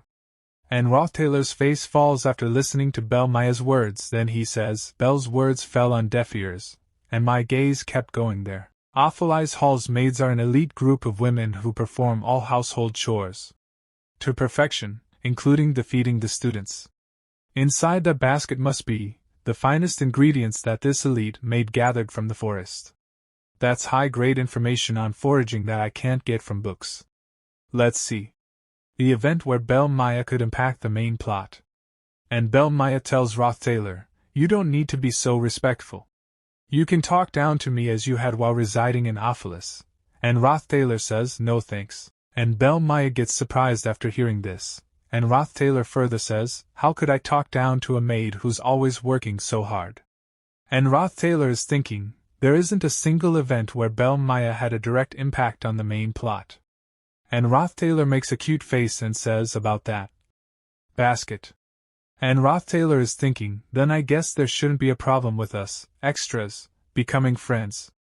And Roth Taylor gets a notification from the system, and it says, you heard about the explanation of various edible berries, mushrooms, and herbs from Belle Maya. Your creation is complete. Your crafting proficiency has increased. Newly finished product, fish farming net, installation. You've tied the net properly, secured it to a branch, and set it up so that it won't collapse in the flowing stream. Your catch might be able to survive for a few days. Crafting difficulty 2 stars. Then Roth Taylor is saying, I have plenty of meat and fish. My dietary needs are almost solved. Then Roth Taylor lights the fire with the help of ignition. Then Roth Taylor gets a notification, fire magic. Ignition, level 10. Wind magic wind blade, level 10. And looking at her, Roth Taylor is saying, I still have only 2 basic spells, but I used them so many damn times that I had reached my aimed proficiency of level IO without even knowing. Then Roth Taylor gets another notification by the system, a newly finished product. Herbal tea. Herbal tea made from the herbs Belmaya told you it smells good. Crafting difficulty. And Roth Taylor is saying, using it while chopping firewood or cooking increases your survival rate drastically. A proof is that, I'm done with my work, and yet the sun hasn't set. If I'm honest, I have to admit I'm having a bit of fun with this. And when Roth Taylor is looking up, he sees a star. But when he looks at it carefully, he becomes a little confused. And that light is coming very fast towards Roth Taylor. And he is saying, right up until now. And when that thing collides, there is a huge explosion at that place. Due to which Roth Taylor falls away. And dust becomes dust at that place. And Roth Taylor is very surprised, what is that thing? And he is saying, what on earth? My precious camp. Then slowly the dust starts clearing, and from within that dust someone says, that just about killed me, and this is Lucy. Roth Taylor gets very surprised after seeing this saying, that just about killed me. And Ed Roth Taylor is removing dust from his clothes. And he is saying, just about killed you. And Ed Roth Taylor is thinking, she's the world's most powerful mage. Who could have? And Lucy tremblingly says, Belmaya, and Ed Roth Taylor gets surprised after hearing this and he says, but she's a good person? I just ditched class as I usually do, but she was kinda moody for some reason, so she came with her fist clenched tighter than usual. And Lucy is telling, it was all so sudden that I just teleported out of there. I thought it would hurt. And we see that Ed Roth Taylor is getting very angry. Then Elka tells Ed Roth Taylor, you have jerky? And Ed Roth Taylor gets angry. And he hits Elka with a small wooden stick. And he says, damn it. You ruined everything. What the hell is the life you live? And Lucy is holding her head. But Ed Roth Taylor gets very surprised, and he is thinking, she's not using any protective spells. Then Lucy says, I ran out of all magic. And Lucy is looking at Ed Roth Taylor, and Ed Roth Taylor says to Lucy, no, did you? Then this. And Ed Roth Taylor has made an evil face. And he stretches out his hand and he says, is for the house that you just destroyed. Then the sound of Lucy screaming is coming from the forest. And Ed Roth Taylor is saying to Lucy, and this is for the oh-so-motherly Miss Belmaya. After this, Ed Roth Taylor is saying, I need a sturdier house. Let's build a house out of real wood. With my life as busy as it is, it's a huge plus for me to gain all the knowledge I want during my visits to the library, materials for planning and other necessities. All that's left is the method of smoothing the wood and finishing the roof, I guess? Then someone says to Ed Roth Taylor, it's closing time. You're studying really hard. And Ed Roth Taylor says, has it already been that long? I'm sorry about that. And the girl says, my name is Elka Island. And Ed Roth Taylor is thinking, it's as if she's using her eyes to please me to tell her my name. And Ed Roth Taylor tells her his name, Ed. And as soon as she hears the name Elka Ed Roth Taylor, her facial reaction changes, and tears start coming from his eyes. And Ed Roth Taylor is thinking, familiar reaction. As always, this guy's notoriety just doesn't go away. No surprise there, I've only been living diligently, but there's no way that changes anything. Then Elka says, you're extremely different from what the rumors say, you know? You've even read all the books on elemental studies. They're hard for me to understand in just a few days. Even right now, you've read through over 6 technical texts while sitting here. They say you act all arrogant when they don't even know anything. I guess rumors are not to be trusted after all. I know someone who is just as sincere as you, senior. I'll be cheering for you. And hearing Elka's words, a smile appears on Ed Roth Taylor's face. Then he thanks Elka. And the girl says to Ed Roth Taylor, have a safe trip back. I'm going to clean up and head back to my dorm. And then Ed Roth Taylor feels the pressure. And he is wondering, what is this thing? And we see that Elka is also feeling that pressure. and she too is very surprised. And many books are about to fall on him. Then we see that a magic circle has formed over the entire school. And from that magic circle an energy is spreading over the school. Then we see temporary camp in front of the student center. Thanks to the main character, Taylor, and his friends' efforts, many students gathered at the camp. It had been 2 hours since the unprecedented disaster. And a girl is saying, "I saw it in a book on spirit magic. That's a summoning rune to summon the highest ranked spirit of darkness, Glaskin." And the princess is saying, "That's bad news, because there's only one person with a high enough spirit connection level to summon that many spirits. It's highly likely our enemy is the one who went berserk due to the spirit of darkness, the year 2 top student." And everyone is surprised to hear the princess's words. And then someone says, "It's unfortunate, but this is not the time for this. If Ayla's right, then the barrier around the students will merely buy some time. If Glaskin is summoned, there will be more casualties. We need to head inside the student center." Captain of the Royal Guard, Claire says, "People outside the barrier will notice in no time. If the Imperial Guard and the professors deal with it, it'll soon." Faculty of Alchemy Year 1, Elvira Aniston says, "If it's the spirit of darkness, its barrier must be tough. We must solve this from the inside." Principal Abel is out of town as well. If everyone here joins hands, I bet we could even take down a high-rank spirit, don't you think? Then we see another boy who is very scared and he says, "I'm against it. We'll get through those intermediate-level spirits and subdue the spirit boss as well. You're going to enter the building and take down Janica?" But that's not all. There's high-rank spirits inside.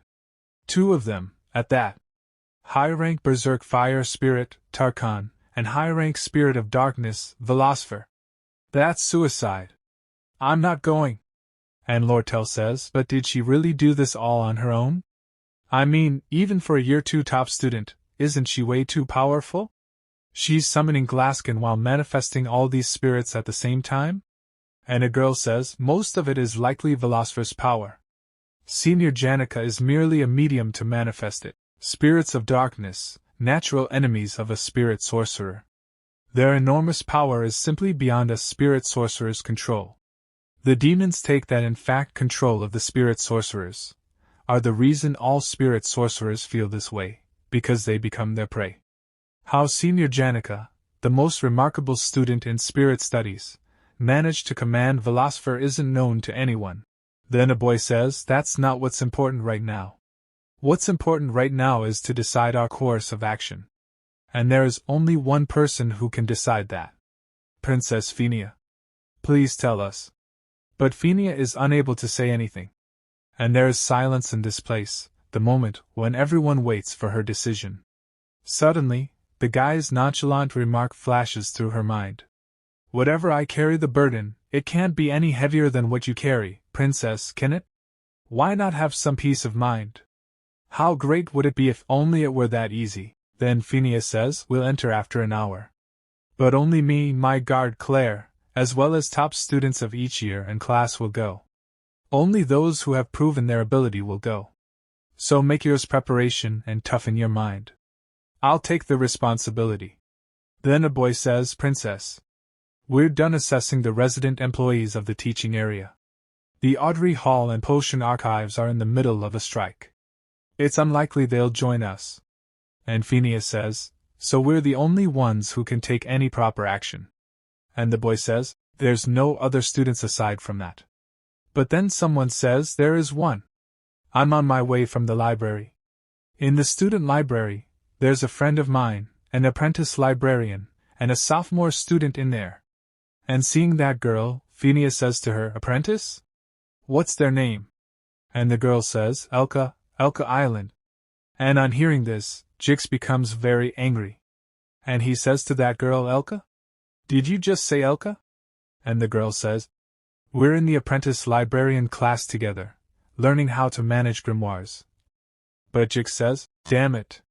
I have to rescue her right now." Elka is powerless to defend herself.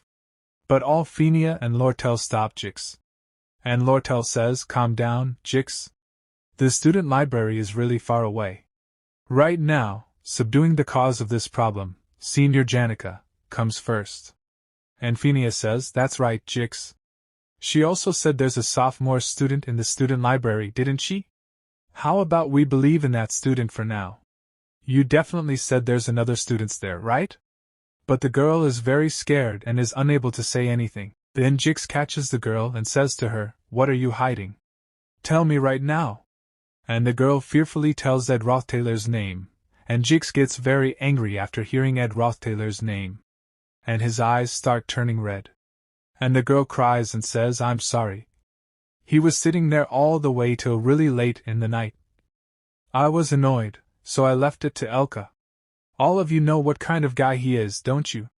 And after listening to the girl's words, all of them start imagining Ed Rothtailor. And the girl further explains Elka doesn't care about rumors like that, so. And a boy is saying, that shameless guy and the apprentice are stuck in the library all alone. Then we see Jix, who is getting very angry. And Fenia is trying to calm him down. Then she appears in front of him, asking him to stop. Then we see that energy is still coming out from that magic circle. Then Fenia says, how about you? Have some faith in him. And on hearing this they all become very shocked. And Lortel is also not saying anything. But Jix gets very angry and moves forward very fast. And we also see the spirits. And Jix is thinking, if he touches so much as a hair of Elka's, and Jix is moving forward, eliminating those spirits. And he's thinking, I'm going to beat you to a pulp. Then Jix starts remembering about his past. The term rags to riches isn't nearly enough to describe how miraculous the existence of Jix, the spear of grass, is. Judging from its size, it's an adult male. Considering the state of the surrounding tree barks, it seems like it was just here. Got him. The grasslands in the north of the empire. A land of savagery, where not even the voice of an empire can reach. A world where, at the end of the day, you have to check your own neck to make sure it's still attached. Jix was a descendant of the nomadic people who roamed around that land. By the time he came of age, he'd already been separated from his family. He had no idea about when he was abandoned, why he was abandoned, or if he would ever be able to return to his herd. He learned how to behead a deer before learning how to read. Before learning how to buy goods, he mastered how to procure supplies from corpses on the roadside. Needless to say, that's the guy from the northern grasslands, right? He's a descendant of those barbarians? Rumor has it that they even eat human flesh. The life of a beast. And at that time someone had asked Jix his name. And that was Elka. And Jix had told Elka his name. And Elka was talking to him smilingly. And she was saying, you're like a wolf walking on two legs. That's when he realized. A life spent endlessly roaming the vast northern prairies. Scavenging for carcasses on the side of the road, sleeping with the moon as his roof, this boy was a wolf pup who was abandoned by his pack. The whole time, I lived such a lonely life. The day he met his first companion in life, Jix suddenly understood the feeling of loneliness. Elka and her father welcomed me into their family. Chasing after the fast-paced life of civilization, the savage life became a distant memory at some point, and the wolf pup became a man. But if it was for the sake of protecting her, I would gladly become a beast again. I've heard rumors about that Rothtailor guy, so I know.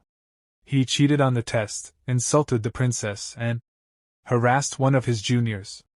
And Jix is running towards Elka. And as soon as he looks ahead, there is Ed Rothtailor in front of him. And Ed Rothtailor is asking Jix, who is he?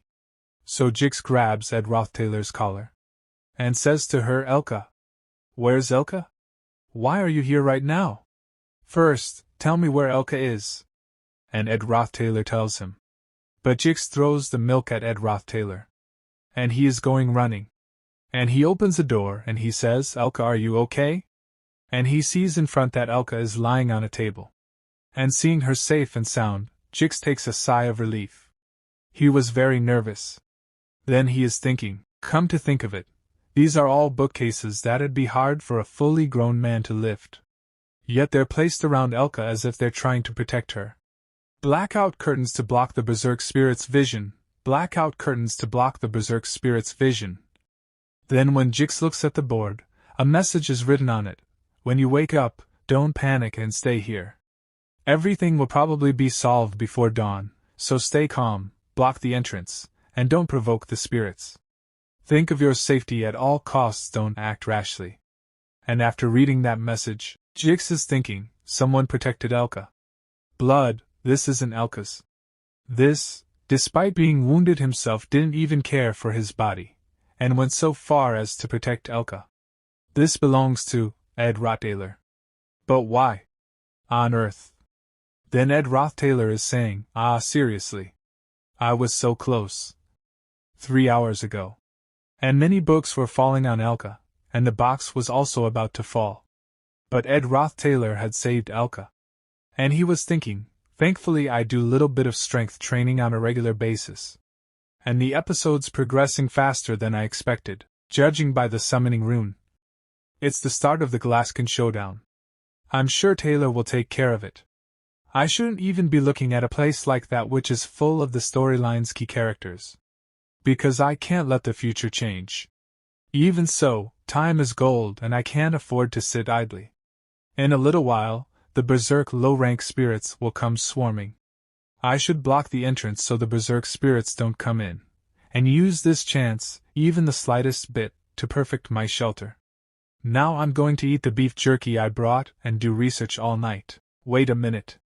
What makes Janica powers so special is her strong command of spirit understanding and spirit connection. These two stats grow through contact with spirits. Since meeting spirits itself is a domain of her talent.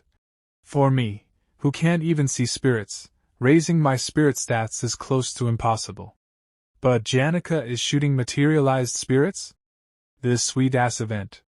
Thanks for the meal. The speed was insane. Fire magic ignition level 12. Spirit magic spirit connection level 7.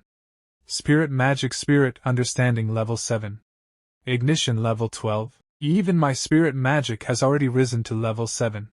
I was so close, just one more level. Had I reached a sum of 15 levels for spirit connection and spirit understanding, a spirit contract would be possible too, right? Well, I pushed myself to the limit, so any more, and it would have been really dangerous. Then Jix is leaving carrying Elka on his shoulder, and he says to Ed Rothtailor, "What were you doing here?" And hearing this, Ed Rothtailor is thinking, what was I doing here? I guess he couldn't turn a blind eye to me after seeing me rest here with all my bruises? Well, I don't really need to lie for an answer. Then Ed Rothtailor tells Jix that I was training here. And hearing this, Jix are thinking, haha, geez. Training? Only the most naive of humans would believe that. Then Jix further says, I see. I feel like I finally understand the kind of human you are. So that's the kind of person you've always been. I truly owe you a big one. Senior Edition. When the time comes, I'll repay this debt to you at any cost. Then Ed Rothtailor is thinking, Elka's definitely Jix's lover. She was barely important enough to make an appearance in the setting. So I completely forgot about it. But this guy is Taylor's friend who trusted him from the beginning to the end of the storyline.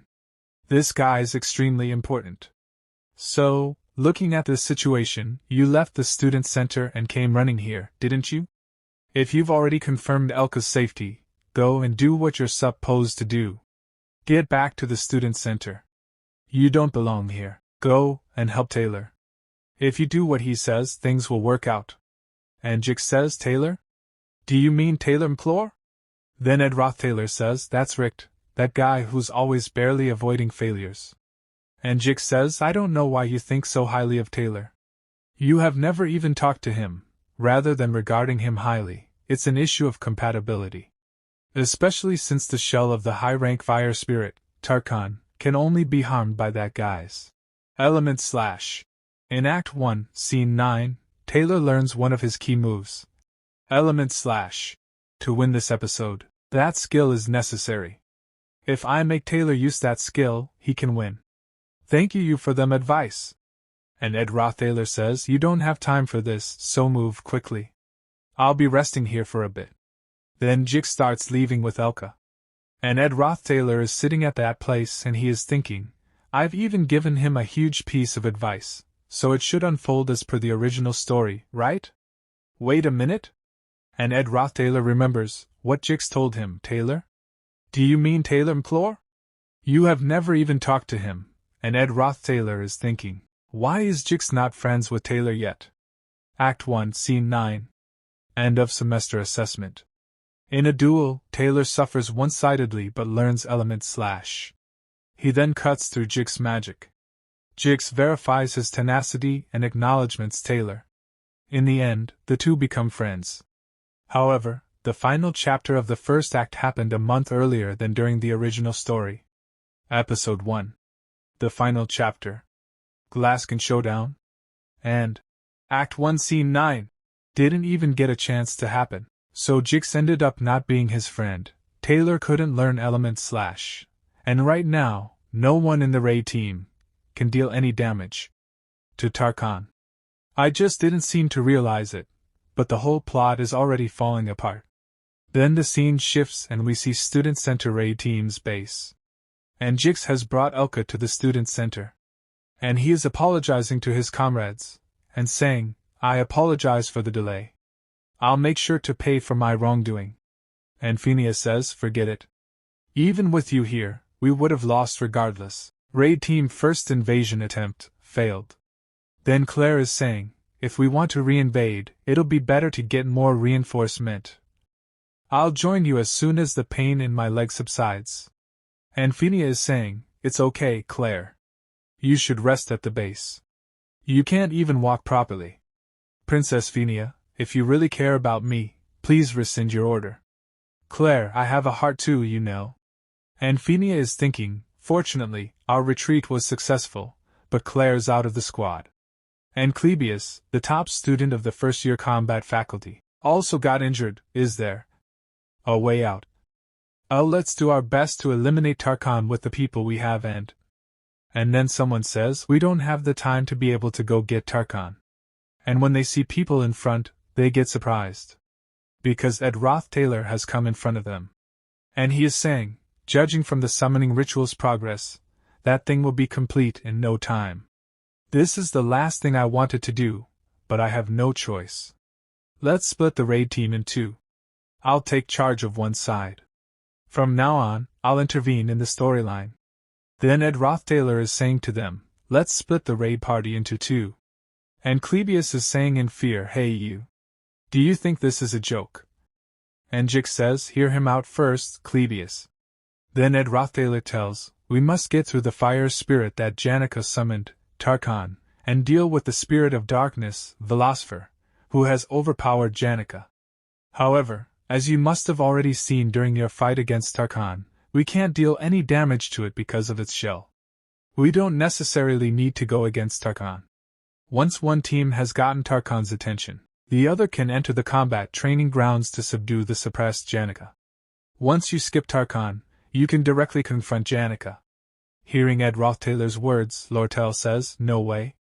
This one's nothing like the Tarkhan in combat practice.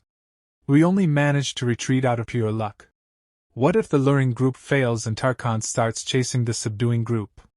Or what if things go wrong, the luring group gets wiped out? In the end, you'll end up dealing with both at once. It's too big a risk. And Ed Roththaler tells him, you can only weigh the risks when you have other options, Lortel. The most important objective in the end is to take down Janica. That way, Tarkhan will be powerless too. Then Jix says the problem is, who's going to be in the luring group? And Lortel says, isn't that just picking out people who want to commit suicide? And Taylor raises his hand and he says, I'll do it. But Ed Roththaler tells him, no. Don't act up and get back there. You're definitely going to be in the group that enters the combat training grounds. But Taylor is saying, I'm quick. I don't know how long I can run for, but if someone has to do it, it should be me. And Ed Roththaler is speaking to him, it seems you're mistaken. We're not picking out sacrificial lambs. We don't have to split exactly in half either. Clebius and Lortel are enough. With me included, we three will lure Tarkhan. And hearing this, Clebius gets nervous and says, why me? I don't want to die. And Lortel says I must respectfully decline. And Ed Rothtailor is saying, believe me, there's a way. The way to bind Tarkan's feet is to. And Clebius is very scared and he is saying, fight Tarkan with Ed Rothtailor? I'd rather die. And Lortel says, but how? And Ed Rothtailor is thinking, TCH, we don't have much time. Then Fenia says, I don't see anything wrong with what you're saying. I still don't understand your intentions, but... Sigh, this is my order as Fenia Elias Klol, the third princess of the Klol Empire. We'll divide the raid party into 2 groups. Taylor, Jix, Elvira Alala, and I will be part of the group that subdues Janica. Clebius, Lortel, and Ed Rothtailor will be part of the group that lures Janica. Lastly, I'm going to make this really short because we're running out of time. Just in case, do not die. At any cost. Then they all leave to battle. After this the scene shifts and we see Nail Hall Corridor. And Lortel is saying, how are you going to stall for time with that fire lizard as yours opponent? And Ed Rothtailor says, just do what I tell you to. If things go according to plan, we'll definitely win. And Ed Rothtailor says to Clebius, don't worry, Clebius. Keblius the gloomy. He's very fearful and lacks confidence, in contrast to his skills. But he's the top student among the freshmen of the combat faculty. Because you'll be able to do it. And Clebius is thinking, this brat's full of confidence. Does he have a way after all? Behind that door of the combat training grounds. Janica Failover, we just have to lure Tarkan, right? I was convinced by the princess' firm attitude and came all the way here, but since I'm not alone, I might even be able to muster some courage. But as soon as he goes ahead, he becomes very nervous. And he tells Ed Rothtailor and Lortel, it's coming. It's the start of the battle now, how I do lure him. And when he looks back, he knows that both of them have disappeared. And seeing this he doesn't know how to say anything. And there is a Tarkan behind him, due to which Clebius is very nervous. And he shouts, you tricked me. Why on earth are you doing this to me? Oh crazy bastards. Come on out. I hate you. I hate this world. Then we see Lortel. And she is remembering what Ed Rothtailor told her, get out of here. Now that we've driven Clebius into the Nail Hall's corridor, it's done. He might even be able to do it. And Lortel says, so in the end, you're going to sacrifice Clebius? It's not a bad idea, but you won't be able to evade moral criticism. And Ed Rothtailor says, first of all, it's not sacrifice. That guy, despite how he looks, is a top student. And he's very resilient. Also, the most important role will be yours, Lortel. Then, outside Nail Hall. Outside the combat training grounds. Because you're in charge of securing the entry path for the subduing group and landing a critical hit on Tarkan. Well, I don't think you should jump to conclusions about him just after listening to rumors. And Ed Rothtailor says, I'm sure everyone will hesitate and doubt themselves, but you're good at this stuff. Just blow it, UP. And Lortel has a dangerous ice attack, due to which a huge explosion occurs at that place. And seeing that explosion, everyone becomes very surprised. And people say, what are you doing? And Lortel says, gotta go in. At the same time she is thinking, come to think of it, during the joint combat training, I blew up Nail Hall's ceiling with forbidden intermediate rank magic. So that's why he left this to me, huh? You're an amusing guy, Ed Rothtailor. Anyway, the entry path is all set. Now what's left is... Then we see Clebius, who is running away from the Tarkan, shouting, Lortel! Ed! Know that I will kill you! I'm not going to let this slide. And Lortel is saying, even if the plan is successful and the raid party makes it inside without encountering Tarkan, Clebius and I will still have to deal with Tarkan since it'll run around. Going against Tarkan in the student plaza means there's no escape. You want him to die. He can't run away. The only way is to apprehend it. Because of his shell, no attacks would work anyway. Didn't you see during practice? I already lost to him once. Not to mention, not a single raid party member could even lay a scratch on him. We can use this to deal with his shell. Just get ready by gathering mana. What's that? Lortel was right. Without elemental slash, there's no one in the raid party who can break through Tarkan's shell. And Lortel attacks the Tarkan. And Ed Rothtailor comes running forward, and he is saying, what we need is overwhelming firepower. And we see that Lucy is sleeping in front of Ed Rothtailor. And Ed Rothtailor is saying, there are very few people who attempt to clear all of the additional achievement conditions, but I've done this countless times. Then Ed Rothtailor lifts Lucy on his shoulders.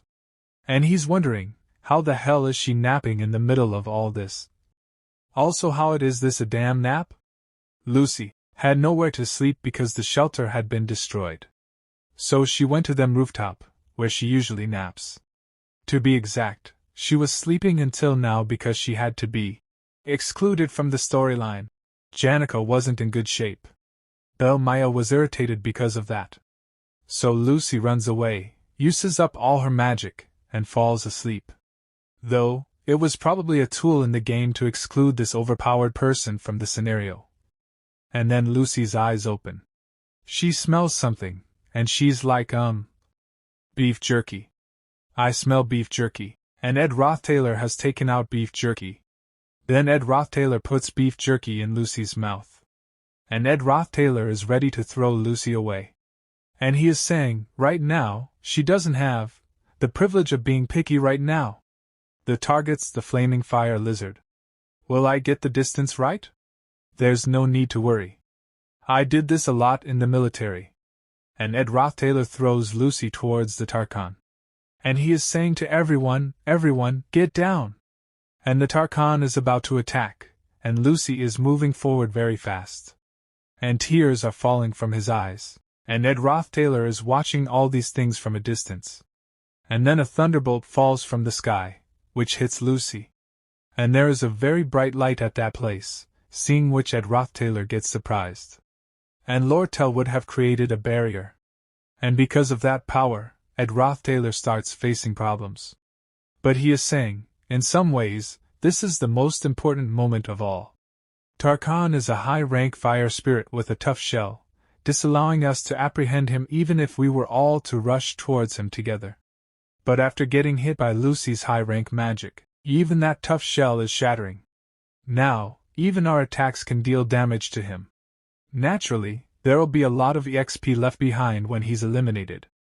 Now that I've come all the way here, I'll take what I can as well. But the last hit is mine. Next, we are shown Janica's memory. And her mother is telling Janica, I'm so proud of you, my lovely daughter, Janica. And many people are saying to Janica, I'm so proud to be your friend, Janica. You're the hope of the sophomores. Only you showcase proper skills during this joint combat exercise. Of course, I can trust Janica to take care of it. Without you, my second year would have truly been the worst. We're fortunate to have at least you here, Janica. And in the present time Janica is thinking, everyone's here, huh? Right, I should greet them with a smile as always. And Janica says welcome to all of them. And we see that a monster has changed Janik. And that monster stands above the magic circle. And Ed Rothtailor is thinking, the nail hall. Did they start on Janica's side? I'm sure the scenario will end by the break of dawn. Fortunately, I'm not too late either. Then Ed Rothtailor asks Lortel, where's Lucy? And Lortel tells, she's somewhere nearby, rolling around in a corner. And Ed Rothtailor says, it would have been great if she'd finished things off till the end. And Lortel says, I'm not sure if she has the energy left to do that. Whatever, let's put an end to this ourselves. We were planning to do that as well, but I used all of my magic to propel 2 chasing ice spears at him, but he's still holding out. That's one resilient son of a gun, and Ed Rothtailor says, we've gotta slash his throat. Your ice magic isn't a great fit for precise cuts, so I'll do it. And Lortel is saying, Senior, you're also from the FAC Altai of Magic. It might be better for Clebius, who carries a blade, to do it. But will he be able to do it? And Ed Rothtailor says, no, I'll take responsibility and end this, so stop that monster from moving just this once. I'm betting on you with my life on the line, so do it properly, yeah? And after listening to Ed Rothtaylor, Lortel says things like, "I'll take responsibility so you do it." And, "I'm betting on you with my life on the line." It's really easy for you to say stuff like that. In reality, it's just a blind gamble. And Ed Rothtaylor says it's not a gamble. "I mean, the price of one's life isn't cheap at all. This is an investment." And hearing this, Lortel starts smiling and she says, "Investment, you say? That's my area of expertise. I like you more than that princess who's acting like a monarch all because she's of the royal bloodline. You put your life on the line for me, so I'll put mine on the line for you too. Here I go." Then Ed Rothtaylor moves forward towards the Tarkan, and Clebius is very tired now, and he is saying, "Whatever. I can't do this anymore." And Ed Rothtaylor is saying, "This guy and I are both at the end of our ropes. Despite that, understand Clebius, who's completely friend." And Ed Rothtaylor goes closer to the Tarkan to attack, and he is saying, "Not yet. I have to get even closer." But then there is a huge noise. And a huge hand starts coming out from the sky, seeing which everyone gets surprised. And Ed Rothtaylor is thinking that's Glaskin's right-hand man. That means Taylor's party must have entered the last phase, right? That means things are going well as expected, but the timing isn't good. Such a scene would catch anyone's eye.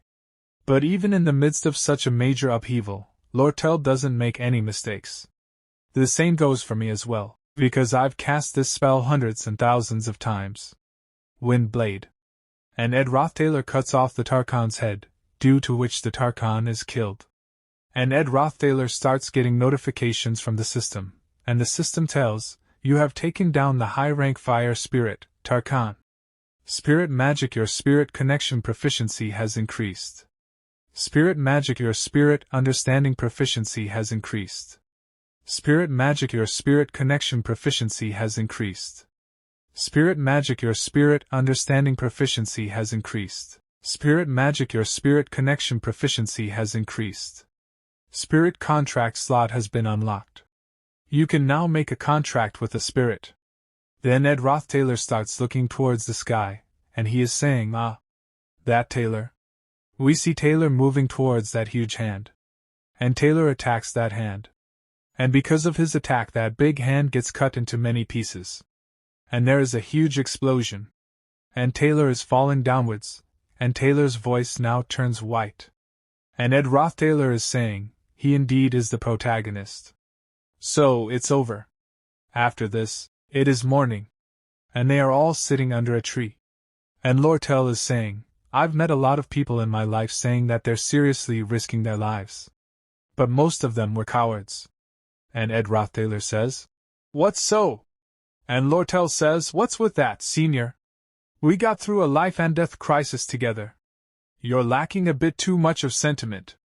Let me introduce myself formally once again. I'm Lortel Kecklin." And Ed Rothtaylor shakes hands with Lortel.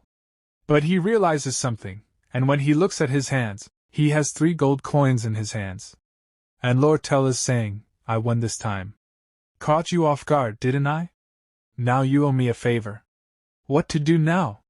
See you again, senior." And Ed Rothtaylor is thinking, is she going to keep in touch? But I don't really want to get involved with her. And then Taylor comes to that place, and he bows down in front of Ed Rothtaylor. And tell him, "I'm resenting you right now. I believe you know the reason for that very well." And looking at Taylor, Ed Rothtaylor is thinking, Taylor's appearance. So his swordsman form manifested itself. It was exactly the same in the game. It looks cool. And Taylor says, despite all that is a debt still a debt. So, thank you. But we see that Clebius is saying to Taylor, "Taylor, you don't need to show respect to someone like him. There's no telling when he'll backstab anyone. I almost died because of him." But we see that Fenia, Lortel and Jix speak in support of Ed Rothtaylor. And Jix says, "Quiet down, Clebius." And Lortel says, "You sure have a lot to say, Clebius." And Fenia says, "Clebius, shut up. Ed Rothtaylor, you did a lot for us this time. I can recommend you to the student council and—" But Ed Rothtaylor says, "No need. Lucy was the biggest contributor in taking down Tarkan. Taylor also slayed Philosopher and Glaskin, so please focus on that. Then a girl says, "Oh my, you're tossing the credit away. It's no secret that Lucy and Taylor did a great job. We're talking about things besides that. Or are you embarrassed?" But Jix come in front of that girl, and he says to her, "He's a senior. Show respect, Elvira." But that girl says, "Why do you keep siding with him?" And Jix says, "Show him respect." And Ed Roth Taylor is listening to all of them. And he has a lovely smile on his face. And he's thinking, I've been keeping my distance from the main characters to not affect the original storyline. However, now that I get to look at all of them at once, I can't help but feel warm and fuzzy. After all, I've watched them play their part in this world. And solve their own problems time and time again. Taylor, who grows stronger with each trial, and Isla, who grew stronger with Taylor. Fenia, who embraces her destiny as a monarch, and slowly becomes an adult.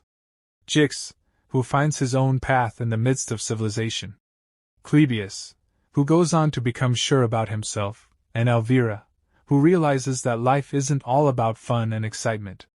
L'Oreal, who spends her life buried in gold coins, cross-examines her life. All of them were main characters who had their own role to play. And at the end was the trophy named Success. It's because I knew that I turned away. Then he starts going inside that broken school, and as he goes further, there is a box in front of him. And Ed Roth Taylor goes ahead and opens that box, and he is saying, because no matter how I thought about two, something felt off. I had to come here. To shine light on the success of the protagonist, someone had to stay backstage. And Janica is smiling from inside that box. This part begins. And we see Janica, who is sitting inside the box and smiling. And seeing her, Ed Roth Taylor starts remembering some things that he had said to Lortel. He said, "Come to think of it, why did Janica go berserk?" And Lortel had said, "I think I have an idea. I once happened to see Janica's room, you see." And Ed Roth Taylor is thinking, each and everything in there was a beautiful symbol of sincerity and gratitude. But there wasn't even any space to open a book on that huge desk. The post-its pasted on her wall weighed down her shoulders like rocks. The solution to it all was way too simple. She simply had to take off the post-its on the wall and keep the countless gifts on her desk in some corner of her room. But Janica's misery came from her inability to do that like a main character in a fairy tale. She was obsessed with the fact that she had to honor all the goodwill and sincerity she received from the world with utmost diligence. There's no need to explain how reckless that was. Philosopher exploited that darkness. Janica going berserk was to be expected. However, why did it happen a month earlier than it was supposed to? Joint combat training originally, the hero of that scenario was Taylor, but since Lucy sent him flying in one blow, all the students became Janica's fans. Marilda and Lucy's contract was the reason Taylor got blown away in one attack. Lucy was able to form that contract because she frequently visited the forest in the north, since it contained the perfect place to nap, and the person who built that perfect place for napping was a certain character who was supposed to have left when the first act started. Then Janica laughingly says to Ed Roth Taylor, "I think I get why Lucy naps here. It's so cozy. I didn't expect you to find me so easily, though. I think the others forgot about me amidst the whole chaos. Kinda hurts. After wreaking havoc on such a magnificent stage for everyone to see. I'm in the back seat now. That's it all over? I thought they'd look for me, saying, 'Where's Janica?' says the person who was hiding so one would find her. I can't really argue with that. I didn't expect you to find me right away. I wanted to just stay inside there a bit more." And Ed Roth Taylor asks Janica, "Why?" So Janica says, "Because I'm about to ugly cry right now." And Ed Roth Taylor doesn't know what to say after listening to Janica. Then he begins to remember what the spirit wolf told him. He said, "It's asking you to make sure you save Janica one day." And Ed Roth Taylor starts remembering that wolf's message. It feels as though he asked me to save Janica from falling into a situation like this one. But that can't be. I'm the only one who knows the future. He must have thought that while everyone gave Janica attention and pressure, in fact, be someone Janica can rely on. In the end, Janica failed.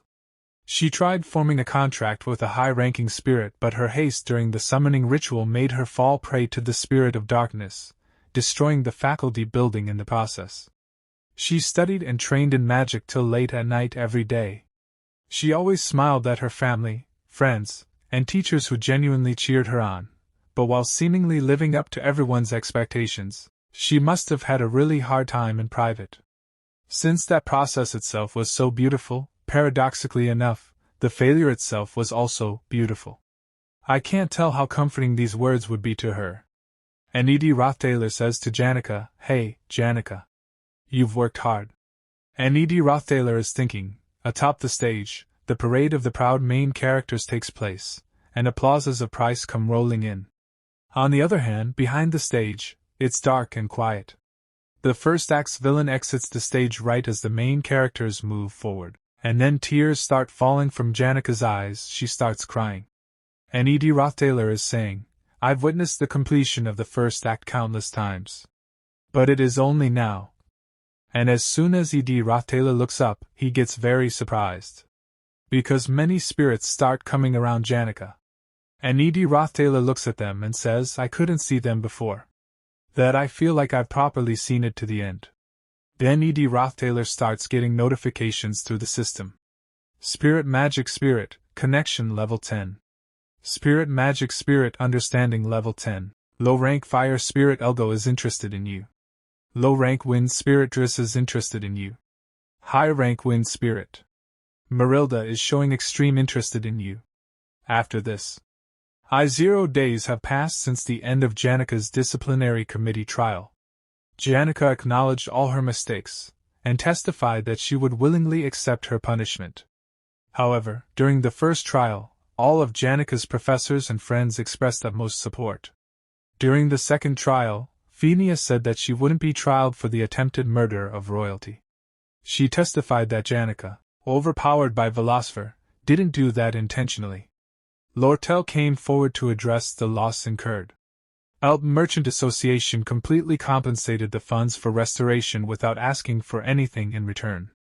Though they did add a conditional clause in the contract to reduce the custom fees on the school supplies that they distribute to half. In any case, the outcome of all this was the removal of any benefits given to yearly top students, the taking back of all prizes and decorations of glory, and disqualification from entering the Ophilis Hall from next semester, probation for 10 days, suspension for 20 days. It felt like they just shot a heart-touching montage in a coming-of-age drama. After this, 2 girls are talking. And one of the girls says, "But Janica's shoulders seem droopier than usual. She must be under a lot of stress. In that case, we gotta step up, huh? And those people are having tea party together." And a girl is saying, "Don't even hint at the Glaskin incident. Don't do anything that might bother her. Don't you ever ask her about how she feels and stuff. Make sure you keep the conversation strictly about personal affairs." That's it for the simulation. Are you ready, Anis? Now come on. Janica. And Janica says to both of them, liking and loving someone. Why do you think there's such a difference between the two? Both of them are surprised to hear Janica's words and they say, "Why would you suddenly mention something like that?" So Janica says, "This is about me, friend. That friend had a dream, you see." Then Janica starts thinking that she is sitting in one place, and she is very happy. And then someone calls her name, and when she looks back, she sees that Lortel has come sitting on a horse. And he is looking at her with great love. Then Janica goes to him, and makes Lortel wear the flower crown. And tells him, "I prepared this for you, Ed." And they both have a lot of fun together. Janica is thinking about all this. And she is saying to both those girls, that same dream over and over. And my friends, I mean. And after listening to Janica's words, both of them get very surprised, and both of them are thinking, "Janica, you were on probation for 10 days. You couldn't even meet any of your friends." And Janica's friend says, "I see." What else did that friend say? Then she starts running away from this place, and she is saying, she said she'd be in her room blankly staring somewhere, and suddenly that person's face comes to her mind. Oh my! Silly me. I was supposed to help the assistant professor. By now. And her other friend is trying to stop her, and Janica is lost in her thoughts. And then Janica says bye to him. And her other friend is thinking, I need to approach this slowly and carefully to avoid hurting Janica's extremely delicate heart. If things go wrong, the whole student body will find out. The love story of the Janica Fae lover? I can't believe this. Then she says to Janica, Janica, shouldn't you think of this simply without much complications? Whether you like or hate someone is kind of a mystery, don't you think? Isn't it better for you to just be honest about your emotions right now? I mean, for you, friend. Then Janica says, you're right. I think you hit the nail on the head. As expected of you, Clara. And the girl says, also, from now on, try to be careful when you're talking about such sensitive topics. It won't be great for your friend's reputation. And hearing this, Janica says, gasp. Oh, you're right, Clara. This could have been bad. I prevented the rumors for now. Thanks for giving me genuine advice. I gotta get back to the Ophilic Hall now to report my suspension. And the girl says, yeah, I'll be there for a bit. I have to sort out my thoughts. Then she says goodbye to Janica. But that is very disappointing. After this we see E.D. Roth Taylor. Who is thinking?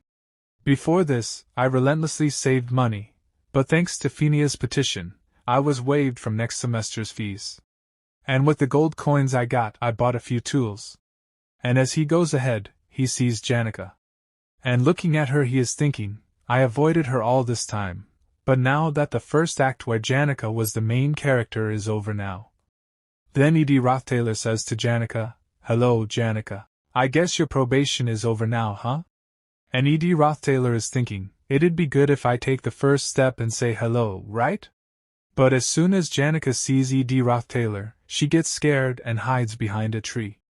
And she is thinking, be honest about your feelings. But Janica starts running away from that place. And she is saying, I have stuff to do at the Ophilic Hall, so I'll see you later. Bye. And E.D. Roth Taylor is thinking, for Janica, the difficulty level was too high. And Ed Roth Taylor, who made the kind Janica be truthful, was kinda amazing in a way. Right, let's not be too clingy. I'm about to be busy too after all. Finally, it's time to make the hut. Day 1. I chose the location to build the hut. I chose a wide area under the shade that didn't stand out too much and started working peacefully. Day 3. I started gathering wood. I had become quite proficient at wind blades, so that went smoothly. Day 6. I paused gathering wood for the time being, since the semester end results were out. I got pretty high scores for my practicals and my results for the theory exams were higher than the average freshman. Special incidents. Janica continued to ignore me.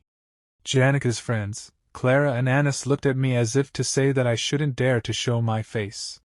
I don't plan to either. Day 18. The lumber work is almost complete. I wonder if there was ever someone who became this proficient at wind blade. Day 20. Vacation started.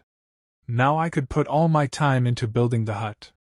Special incident. I went to check the trap I set earlier only to find Lucy caught there sleeping peacefully. I should stop using beef jerky as the bait. Day 27. Senior maid Belle Maya came to give me some herbs and mushrooms. She asked me how things were going with Janica. When I said she might hate me now, she tilted her head. Day 30. With one pillar as the center, the outer lumber walls collapsed. I realized that simply making and fitting joints properly wasn't enough to make it stable. This feels like shit. I ran into Janica's group again at the bakery. Janica just flat out ran away the moment our eyes met. Don't tell me it's... Day 37. Jigs came to help me. As you said, Taylor seems like a pretty good guy. Does he? Great. It's going as per the original storyline. Are we going to hammer nails all over this side as well? No, leave that side. That's for the chimney. Day 45. Neither the flooring nor the walls are attacked. There's not a single piece of furniture either. It was just a hut made of crude logs of wood. But there are outer walls and a ceiling too. If I shut the door completely, Insects can't get in. And Taylor is very happy because he has built his own house. And then he gets a notification from the system, new complete creation, log hut. Made by stacking logs trimmed to a standard style, by stacking them on pillars and crossbeams. It only has walls and a ceiling, but there's nothing inside. Crafting difficulty dash. 4-star. Your creation is complete. Your proficiency in creation has increased. And Taylor is sitting in his house saying, I have a home now.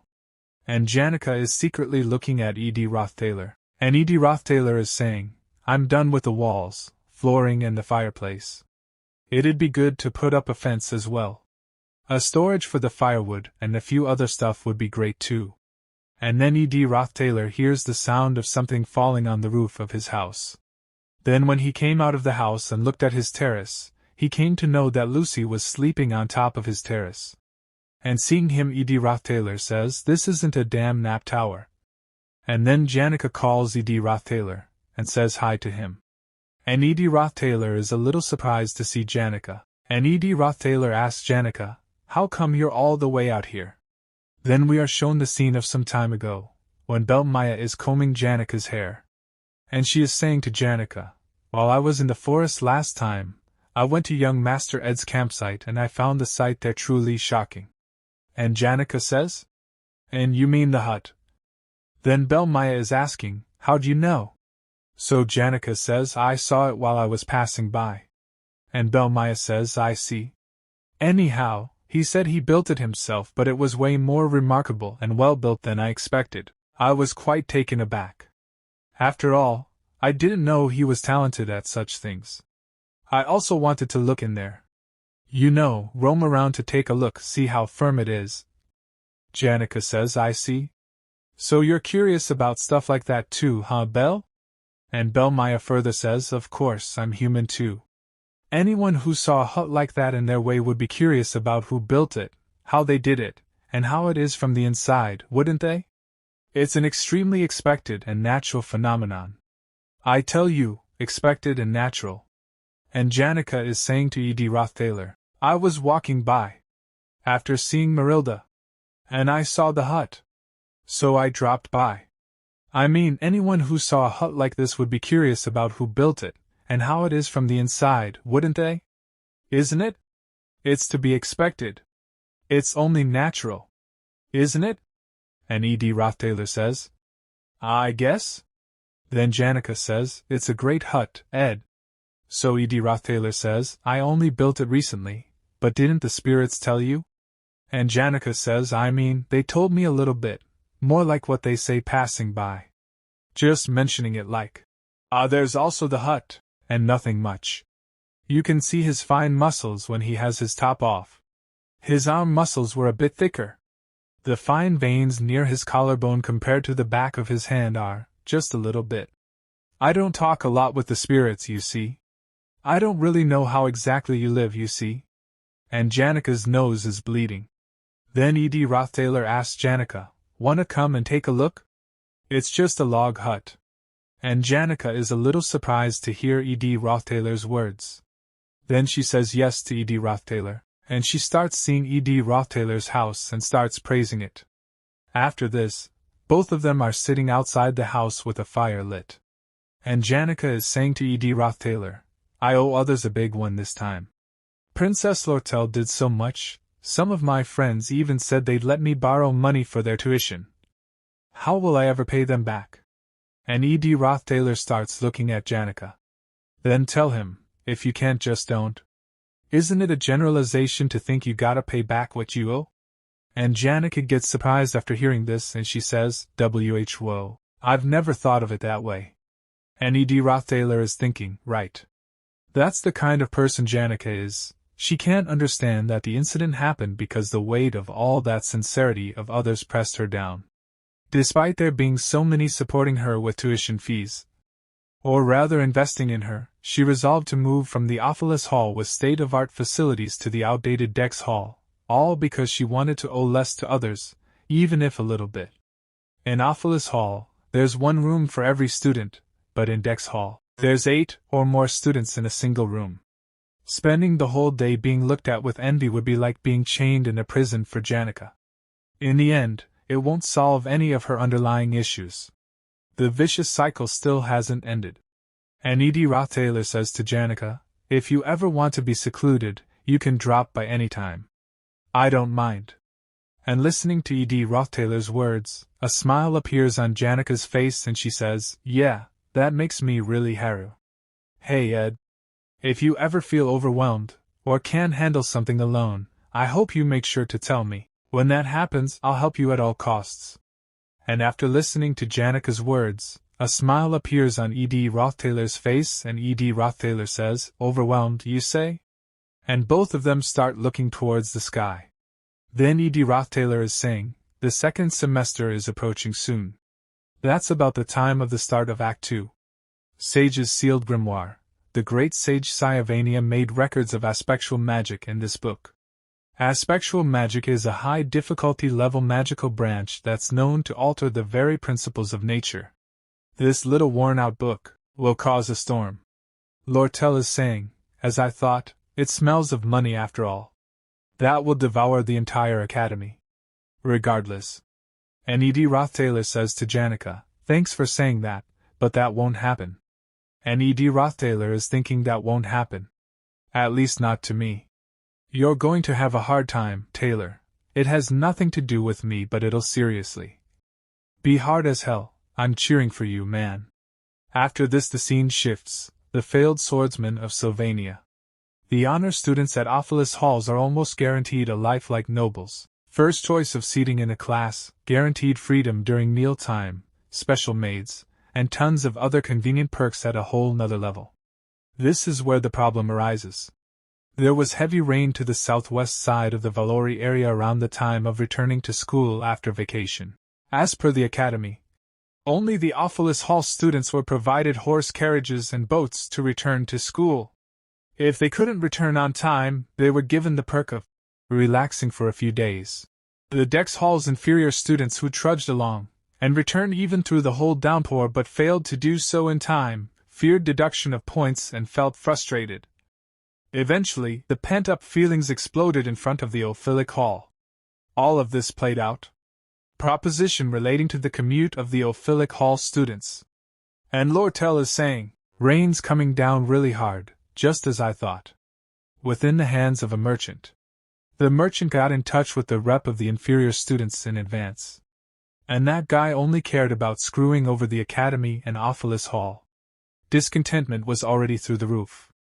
Only thing they needed was a common justification for the inferior and regular students. Will Lane, who was adept at provoking and manipulating others with his words, would pull the trigger for the rest. The justification was already set, a clear discriminatory treatment against regular students who had to return to school no matter what through the downpour. A proposal suggesting a proactive change in the deadline to return to school supported by acknowledging the exceptional treatment Ophelis Hall students received. Ophelis Hall's head maid, and a part of the Academy's administration review division were already on Lortel's side. They will fervently support Lortel's proposal. At this point, it didn't matter whether the Academy actually accepts the proposal or not. Just the thought of discussing this as a solution will be sufficient to infuriate the inferior students. They'll amplify the entire controversy into the largest, most vocal issue. Ophelis Hall is adorned with art pieces donated by noble and affluent families. And even the walls, carpets and hardwood furniture were crafted by artisans. The more damage to assets, the better.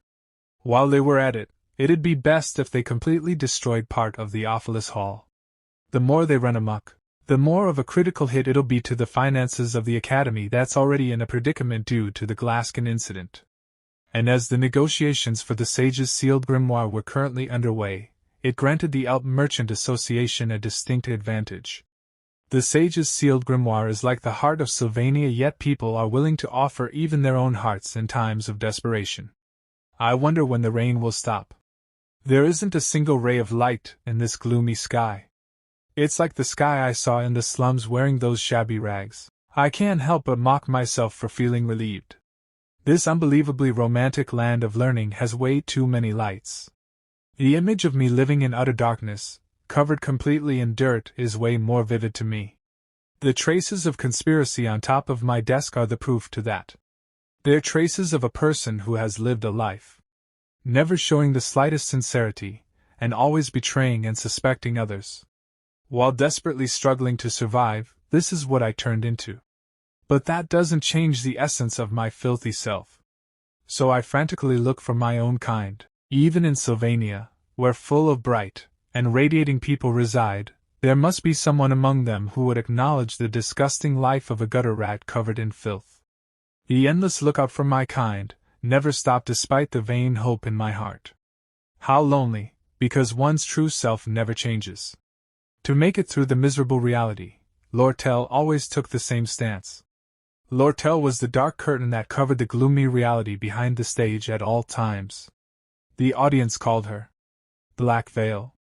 Then the students are shouting and saying, "We can't take this treatment anymore. This is the land of learning. At least guarantee us equality in grades." In the original storyline, the Ophelis Hall occupation incident is a story of how the main character stops the inferior students who we provoked against Lortel. There are middle bosses from 1st to 5th floor of Ophelis Hall who interrupt the main character and help the inferior students. The middle boss of the IS floor, Toad the decoy. Toad mocked by Taylor calling him a loser, and got beaten up by Taylor's friends, so he held a grudge against them and was bought off by Lortel. His role was to overpower the rookie maid protecting the 1st floor, open Ophelis Hall's door, and let the students in. Then Taylor breaks the door and comes out, and everyone is surprised to see him. And those people are saying, "Ophelis Hall's doors are open. Let's go in." A subpar decent treatment. We're not asking for a lot. Just a subpar decent treatment. Let's make our voices heard. The maintenance office is on the 4th floor. Let's take over that floor and make an announcement. Once the students get to the 1st floor, the Act 2 Phase 1 middle boss Tote plays a certain role. The role of stopping the main character and his friends who'd come after them. Then the man says, "So you're the one Lortel bought off?" "That's right." Originally this role was, "Yes, I'm the one in charge of checking the 1st floor and being on the lookout." Supposed to be Tote's Ed. Rot Taylor. So why the hell did I become a middle boss? This part begins. And we see Roth Taylor, who is drenched, and he is saying, "I became the middle boss of Act 2. To explain why this happened, I must rewind the events from ago.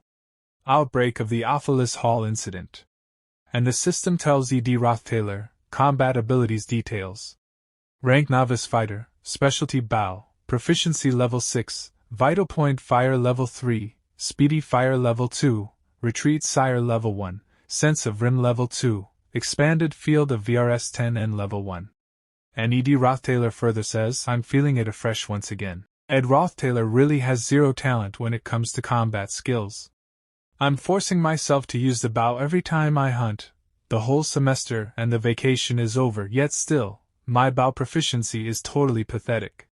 More importantly, recently in the camp, more and more frequently, I keep getting visitors. How do I put this into words? I feel like the fact that I'm living in the woods to the north is something a lot of people are becoming aware of. Anyhow, among the frequent visitors, 3 of them are worth mentioning. Visitor is an extraordinary genius, and she usually visits me at random times. And Lucy is saying to Roth Taylor, "Uvu, purr now. Let's make the back purr as well. Are you going to make a chimney too?" But Roth Taylor throws Lucy out of his house. But Lucy again says to Roth Taylor, "Why don't you have a class window? It won't break down, will it? We can't be using magic nearby. How about making a window through the roof too?" And Roth Taylor is saying, "Visitor A, geez. Things just don't go your way when it comes to her."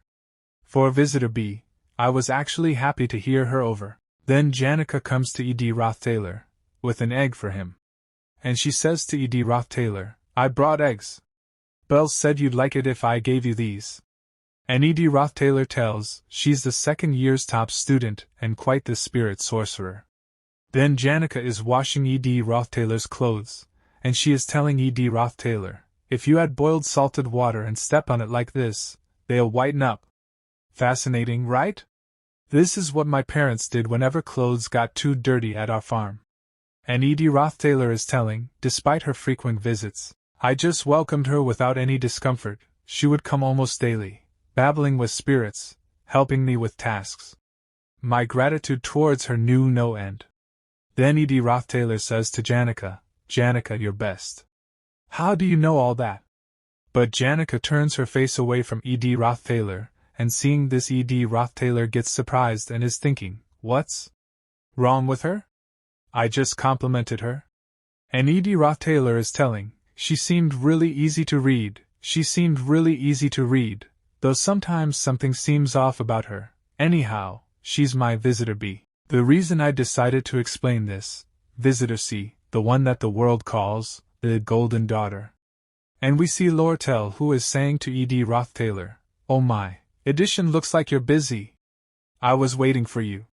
Needed your help, you see. And Edie Roth-Taylor is telling, Lortel is the Black of Act 2, she's probably trying to gather people who'll be of use to her in occupying the Ophilus Hall, but this time, I don't want to get entangled in this. I'm just going to reject offers. Long I don't butt in, everything will go according to the scenario. And when Edie Roth-Taylor is passing by Lortel, Lortel says to Edie Roth-Taylor, ha! I wasn't going to ask you this favor at first either, you see. If only Toad hadn't passed out. And as soon as Edie Roth-Taylor hears this, he starts saying to Lortel, what? Why did he faint? Tell me what happened. And Edie Roth-Taylor is telling, why isn't going per the scenario? Right. Originally Toad picked a fight with Taylor and the Toad is saying, ha, what a joke. This flunker took down Glass Jug? The whole student body saw you getting knocked out by Lucy in one blow. And Edie Roth-Taylor is telling, he's supposed to get beaten just enough by Taylor. But what he said next, and Toad says, you're worse than that insect, Ed Roth-Taylor. And as soon as Toad says this, Jix hits him with a strong punch, due to which he falls away. And Jix is very angry over the Toad, and Lortel is saying, I don't know if it was because of Taylor or you. Alvi said it was her first time. Jix so angry. I just can't trust emotional people. I don't have anything too hard for you to do. Take key from Alice, enter the Ophilus Hall, and when the inferior students flock there, you just need to open the door. I'm pretty sure there's a lot of people, besides me, who can do that. Well, regardless of how much money they get, there's no guarantee they won't rat me out to the Academy's inner investigators. If they say, Lortel is the one behind all this, what will become of me? I can't trust just anyone. And Edie Roth-Taylor is thinking, so she came to me because of my shitty reputation? And Lortel says to Edie Roth-Taylor, Ed. You were kicked out of the Ophilus Hall, weren't you? Don't you want to screw the Academy over in return? And Edie Roth-Taylor says to Lortel, I don't really want to do that. Still, how about you listen to my conditions? And Edie Roth-Taylor is thinking, I just need to my part, in moderation. Before this story gets any more distorted, I'm just going to set everything back where it belongs. Outbreak of the Ophilus Hall Incident, Day 1. Ophilus Hall's occupation started before the fight over Sage's sealed grimoire started. Lortel's ploy to drive the Academy's finances into complete madness. So it's like liking episode. For the storyline, Lortel succeeds with this conspiracy, and forms, merchantry, profitable group in the Academy. Thus creating structure that rivals Princess Fenia's Student Association. The idealist Student Association, the realistic merchantry. What matters is who Taylor will choose, since that side will become the winner. I just need to remain a spectator, and then join the group that seems like they'll win. I mean, I gotta survive too. Then Janica comes to Edie Roth-Taylor drenched in water and says to Edie Roth-Taylor, WHO. I gotta get back to the dorms. I thought the rain would stop today. Then both of them light a fire and sit. And Janica is saying, Ed, you're really amazing. I can come and go as I please, as if on a camping trip. But you need to stay here even on rainy days like today. And Edie Roth-Taylor says it gets better with time. Come to think of it, it's about time I move out from the Ophilus Hall now. And Janica says, yeah, I guess since the vacation is almost over, I need to throw out a lot of the little stuff. Dex Hall was way smaller than I imagined. Of which, if you need anything, tell me, Edition. I mean, a lot you need here, right? I have extra pillows, cushions, clocks, and lanterns too. Apart from that, I have plenty of daily necessities and supplies too. I feel like it's a waste to throw it all away, and it's a lot of work too, you know? Though I can't really bring furniture with me because all of those belong to the Ophelis Hall. Great.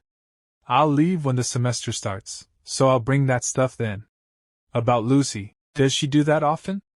And Rothaler is saying, Lucy's extraordinary strong powers didn't come free of cost for her. She lived her life running away using her laziness as an excuse. She has been turning her eyes away from her promised fate for so many years already.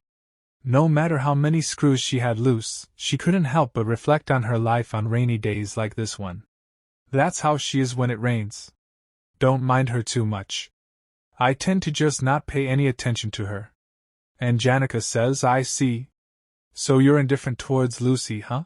And Rothaler says to Janica, by the way, Janica. And Rothaler is thinking, come to think of it, she's still inside Ophelis Hall. When the Ophelis Hall gets occupied, protection runes will activate on a large scale, and lock all students inside their rooms. Janica would not have trouble escaping from there on her own, but... And Rothaler says to Janica, I have a favor to ask of you. Tomorrow, around 9 p.m., could you come out to the rose garden in front of the Ophelis Hall? I'll tell you the reason. Tomorrow. And as soon as Janica hears this, she gets extremely shocked and starts blushing. And Rothaler is thinking, I can't really come up with the words to explain it to her right now. I should just get her out of there in case something unexpected happens. Someplace not too far away, where she can avoid the rain, and Janica agrees to it. But she starts leaving this place feeling shy.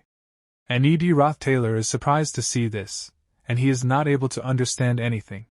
Then Rothaler takes a sigh of relief and says, around the start of the semester, the UN will stop too.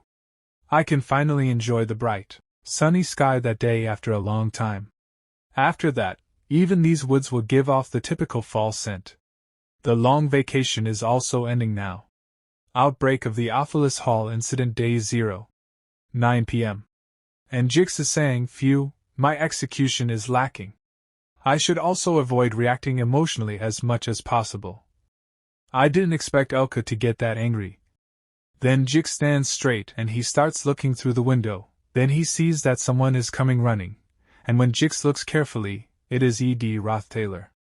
Then Rothaler says to a maid, what about the other maids? So the maid says, other than the essential personnel, most of them are in the meeting room. The chief map asked them to assemble to discuss an important agenda.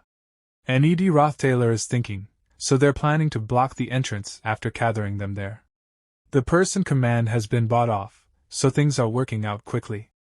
And the maid adds, I've also prepared the goops that were asked for in advance. And Rothaler thanks the maid, then he says, I'll just keep it in a corner. And Rothaler is thinking, the preparation's all done. Ophelis Hall's occupation. Here it goes. And we see that many students gather at this place, and they are saying, we can't take this treatment, Anwar. This is the land of learning. At least guarantee us equality in grapes. Answer to our pleas. Then all the students start moving towards the door, and as soon as the door opens, all the students are surprised, because Rothaler has opened the door. And he has lifted the maid on his shoulder. Also when Lane looks at Rothaler, he says, thanks. So you're the one Lortel bought off, Ed Rothalor? Then Rothaler starts coughing and says to Lane, have always agreed with all the thing you shout out.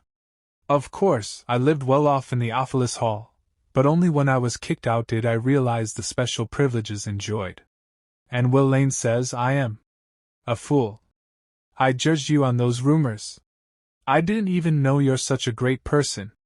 You just did so much today. And Rothaler says to Lane, you're the one who pulled all this off. You're the one who created this mess. Quickly, to the upper floor. Stop your nonsense, and just go upstairs quickly.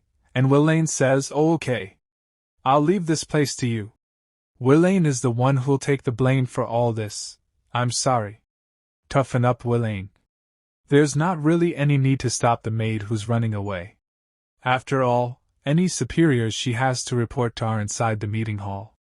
The chief maid, Alice, who controls the protection runes, is in Lortel's hands, and the protection runes that are supposed to protect the students will end up detaining them. Everything's going as per the scenario, and Black Veil, who set this all up, then someone says to Lortel, "Oh my, your start is way flashier than I expected." As expected of you, edition. It was a good idea to leave this to you. We'll come up to the stage. Weck, even my socks are soaking wet now. This is why I hate rainy days. And Lortel says, "So you were watching, huh?" And Lortel says, "The academy employees will repress them in no time once they're here, so we need to finish things before then." And Lortel says, "Yeah? Do your best." Then Lortel says, "Edition? I know this is kinda out of the blue, but have you ever killed someone?"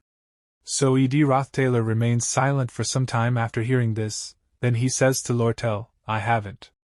And Lortel laughingly says, "Either do I. But you see, I have done similar things, because I needed to survive. To survive, I crushed other people's lives, and to avoid being betrayed, I stabbed others in the back first. I lived my life forgiving myself for my sins, believing I didn't have a choice, but in all honesty, I was just making excuses for myself." That is how Lortel got the name Golden Daughter. She knows it better than anyone, that she doesn't deserve any sympathy. So, she ends up looking for it from other people. And Lortel says, "Edition? Could you ever sympathize with a person like me?" And Lortel is thinking, almost as if she's possessed. Loneliness finds its way to people regardless of whether they're good or evil. And to escape it, people have no choice but to look for people similar to themselves, rolling around in dirt filth. Only after they find someone who'll sink to the bottom of the marsh with them do they find a sliver of redemption. And Lortel says to Lortel, "You gotta take responsibility for your decisions, Lortel. But of course, that person is not me."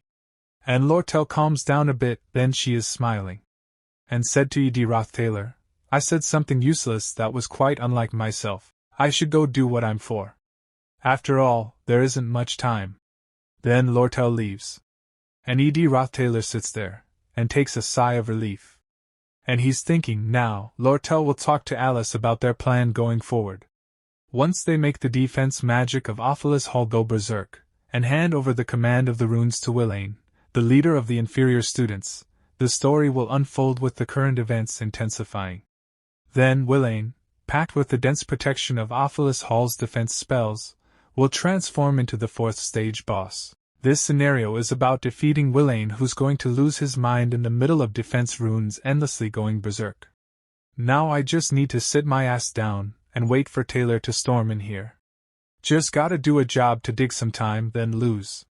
Taylor will then go up to the second floor and handle the rest. I might take a few hits in the process of fighting others, but it's a necessary sacrifice. After this the scene shifts, and we see Rose Garden.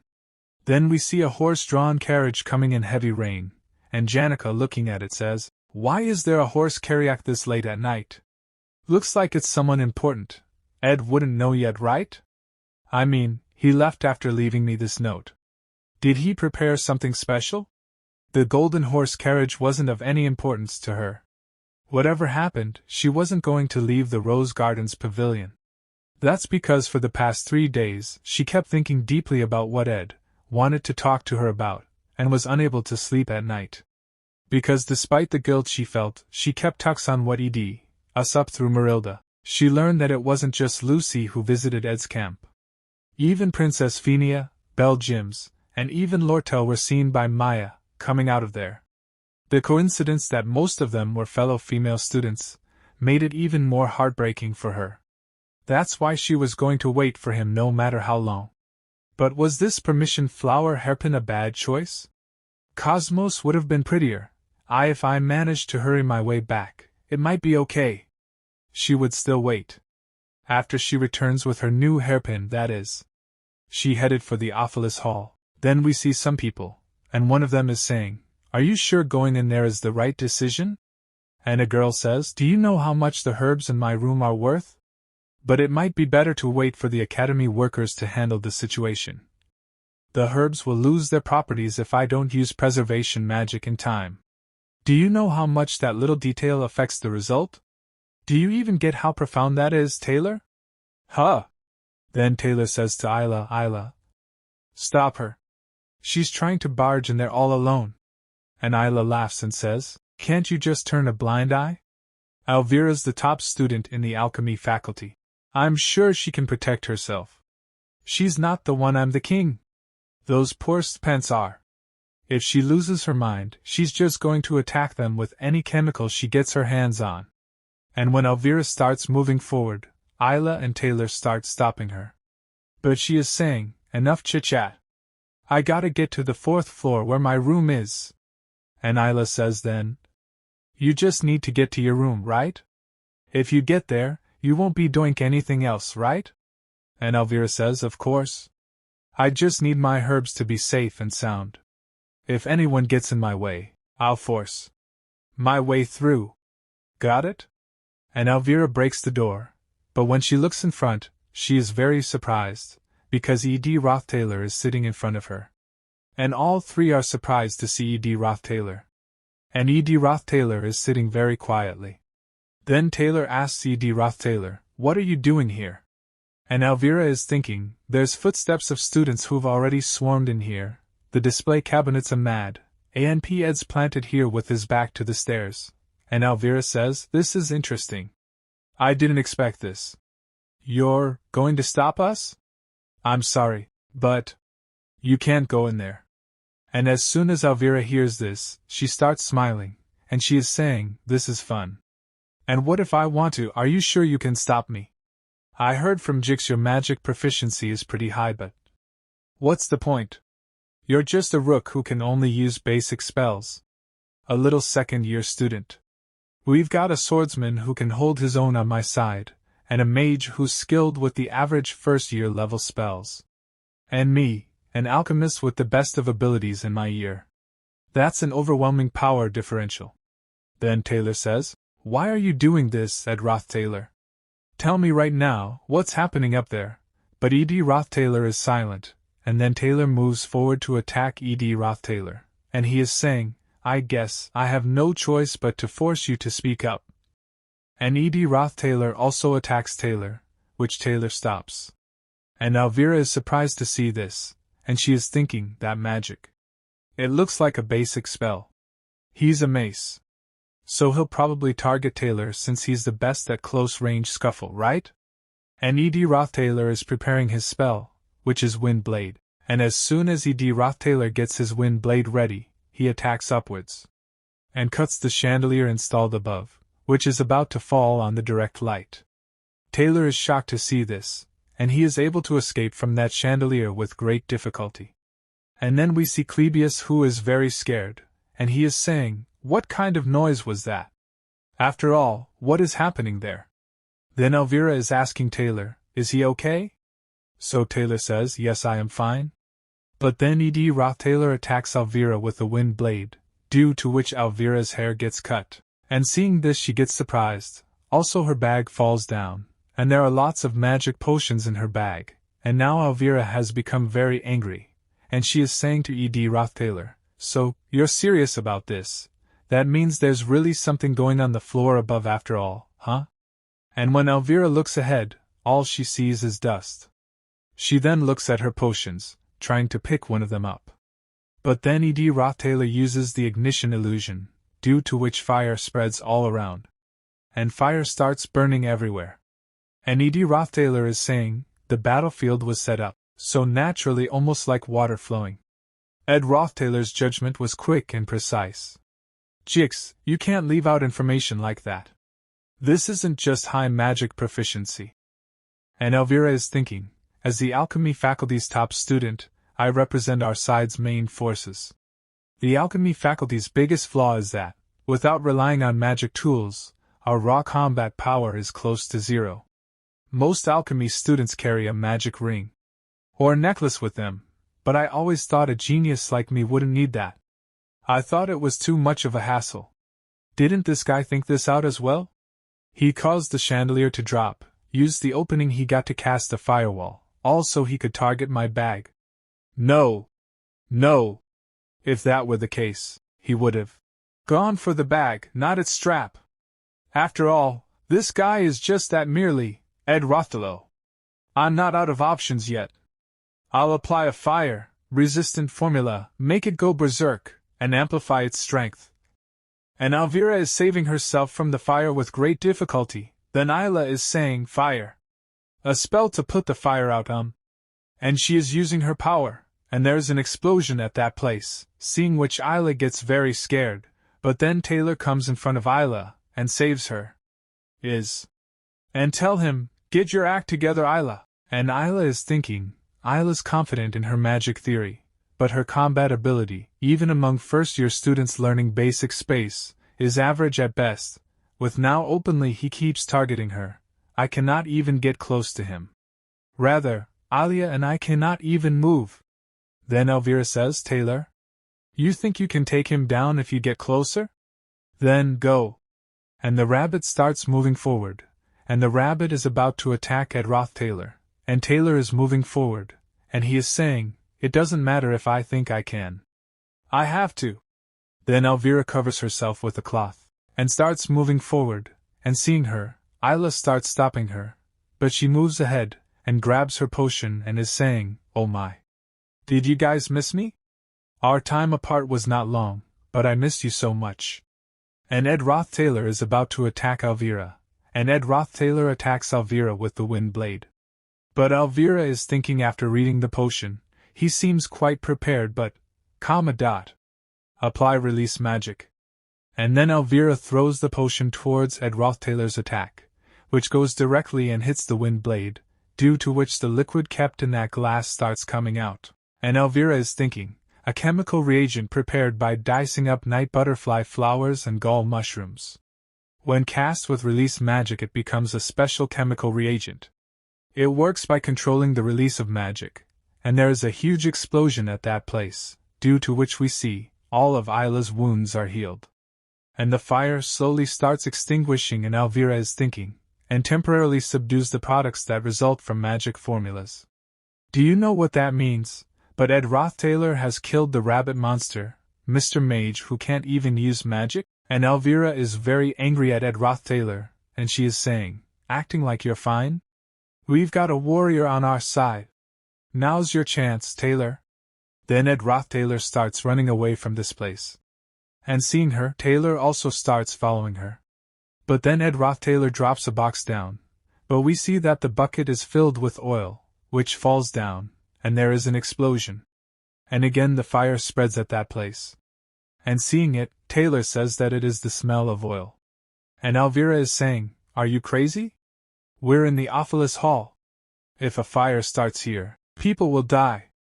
And Taylor is taking out his sword and saying, whether it's fire created by magic or oil, I can slash it all with my elemental slash. This chemical reagent doesn't last for more than a few minutes anyway. Before anyone gets hurt, I'm gonna put an end to this. But Elvira is asking Taylor to stop and she is thinking, the windows open wide enough for all the smoke to escape, and even the carpet, which could catch fire, isn't there? There aren't any objects either. Did Ed Roth Taylor think this far ahead, and plan it all? And Ed Roth Taylor is about to attack with an arrow, and hence Elvira is stopping Taylor. But now it is too late, because Ed Roth Taylor has pointed the arrow at Taylor. And Taylor also moves rapidly to attack Ed Roth Taylor. And Taylor is thinking, he's using a bow? I'll deflect it. And Ed Roth Taylor shoots an arrow at Taylor, but instead of hitting Taylor, Ed Roth Taylor's arrow starts moving towards Isla, seeing which Taylor gets very shocked. And he's thinking, he wasn't targeting me? And Isla is about to be hit by Ed Roth Taylor's arrow, and Isla can't even use basic magic spells right now, but then Isla is not hit by the arrow, because Elvira has stopped it. And she is very tired, and the thing she used is Claw Hand, a magical engineering tool that can pull in any small object within sight even if at a faraway distance. And Elvira is thinking, but what is the deal with this arrow? He covered the arrowhead with cloth. Was his plan to hurt her? Then she says to Taylor, wait, Taylor. Be careful. I'm sure he has another trick up his SL-. And Ed Roth Taylor blocks Taylor's sword attack with the bow, and he is staring at Taylor. But then he hears some sound, and he is thinking, this noise. Is it time, already? And we see Clebius, who is screaming very loudly, and saying, we're all going to die if we don't do anything right now. Then Ed Roth Taylor is saying, Act 2 Final Chapter The Ophilus Hall Incident Second Floor Boss. The gloomy Clebius Nortondale has escaped, and Ed Roth Taylor takes a sigh of relief, and thinks, finally. But then Taylor pushes Ed Roth Taylor away, due to which he hits a wall. And we see Elvira, who is very surprised, and she is saying, what the hell is his deal? And Ed Roth Taylor is lying injured. Then Taylor has grabbed Ed Roth Taylor by the collar, and is saying to him, are you insane? There's gotta be a reason why you went so far. And Elvira is thinking, I feel icky. I feel like he was playing us this whole fight. If he really wanted to overpower us, he wouldn't have shown himself at all and attacked us after the chandelier fell on us. Yet he stood there right in front of us to stop us. Even during the fight, he wasn't lax for a single moment. Something's off after all. Then Ed Roth Taylor says to Taylor, are you done now? If you're done, go up now. Stop yapping at me. And Taylor is surprised to hear this, and he says, what? You stopped us from going up for so long. Then why now? And Isla says to Ed Roth Taylor, why did you let us win? What do you mean by that, Elvira? And Taylor says, go easy on us? On us? This guy. But Elvira shouts at Ed Roth Taylor and says, I'm not leaving this place without knowing why. Answer me. Why did you let us win? But Ed Roth Taylor is staring at Elvira. And Elvira is brushing her teeth. But then someone starts coming to that place, and Ed Roth Taylor is saying, the permission flower pin was her choice after thinking it over for the whole night restlessly. Could someone humiliate her pure love by calling it naive? It might have been delusional, but imagining happy thoughts is up to a person's freedom. But the difference between imagination and reality can be cruel at times. The boy she thought would be at the pavilion, all dressed up, was on the ground, covered in blood, after being attacked by a suspicious group of people. And then Janica comes to that place, and when she sees Ed Roth Taylor's condition, she starts getting very angry. And she is saying to them, all of you, what have you done? Was on the ground, covered in blood, after being attacked by a suspicious group of people. He may have been caught up in some unexpected trouble. However, from his simple life to the way he showed himself during the subjugation of Glasgow, no matter how big or small the job is, Ed Roth Taylor was someone who had created a certain expectation around himself that he could somehow solve any problem. Only after being stabbed in one's blind spot, hidden in their complacency, is someone able to truly reflect on themselves. And Janica had asked Ed Roth Taylor long ago, at that time, I will definitely help you. But Ed Roth Taylor never asked her for help. He made sure that she was outside of Ophilus Hall and left her a letter that was so unusual. He also fight here to the point that he was bleeding, because Yennecar had already been given various disciplinary actions due to the Glasgow incident, so he made sure to push Yennecar away from the battlefield. And Janica is getting very angry, and she is thinking, I didn't know what was happening. He took care of me so that I wouldn't get caught up in anything, while I was worrying about my clothes. And Janica is very angrily asking them, what are you all doing? And we see that Taylor is happy with Janica's arrival, and he is saying, thankfully you didn't get caught up in this situation, senior. Right now, Ophilus Hall is being occupied by other students. But I don't think it will simply end like this. Seeing as Ed went this far to stop us, that must mean there's something else. But we see that Elvira is very scared, and she is saying to Taylor, get a grip, Taylor. She's the enemy. And Janica says to them, you know, what you guys were doing. I wasn't even curious about it at all. And Janica is releasing a lot of energy, seeing which even Ed Roth Taylor is surprised. And Janica is smiling and she is saying to Ed Roth Taylor, it's okay. And we see that Elvira and Isla are very nervous. And a very dangerous movement starts happening at that place. Everything starts flying in the air. And Janica has called her spirits, and there are a lot of spirits at that place. And Janica is smilingly saying to Ed Rothtaylor, just wait 1 minute. And Elvira is thinking, for attributes, mid-level spirit, if you had the ghost spirits and low-level spirits. It's like an army. Then Elvira says to both of them, we have to run away, Taylor. Let's just accept the obvious. There's no way that we can pass through it here. We even lost to that fallen aristocrat. And now the opponent is, top student of the second-year magic department. And Janica attacks them with her spirits, and Elvira is shouting, Taylor, get a grip. Face reality already. Since all the windows are broken, let's get out that way. Taylor already aware of it through addition. It seemed that whatever was happening now in Ophelis Hall wasn't just a simple occupation. There may be students that would be harmed. Then Taylor gets ready to fight, and he's saying, Elvira, I can't let your precious herbs unusable. Taylor never gave up on his trial.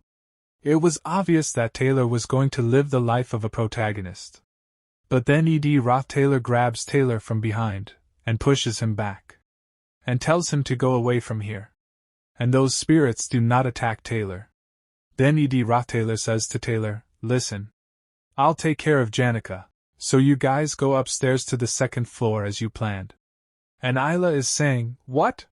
Just ago you were trying so hard to block our path, but now you want us to just go to the second floor? But Ed Rothtaylor says I changed my mind, so hurry and go up. But Elvira shouts and says, really?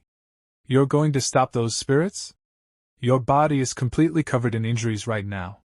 But Ed Rothtaylor hits Isla on the head with his fist, and is staring at her, then tells her, take your reagents. I'm sorry that I tore up your bag. And Elvira gets scared of Ed Rothtaylor. Then she is saying, WH what?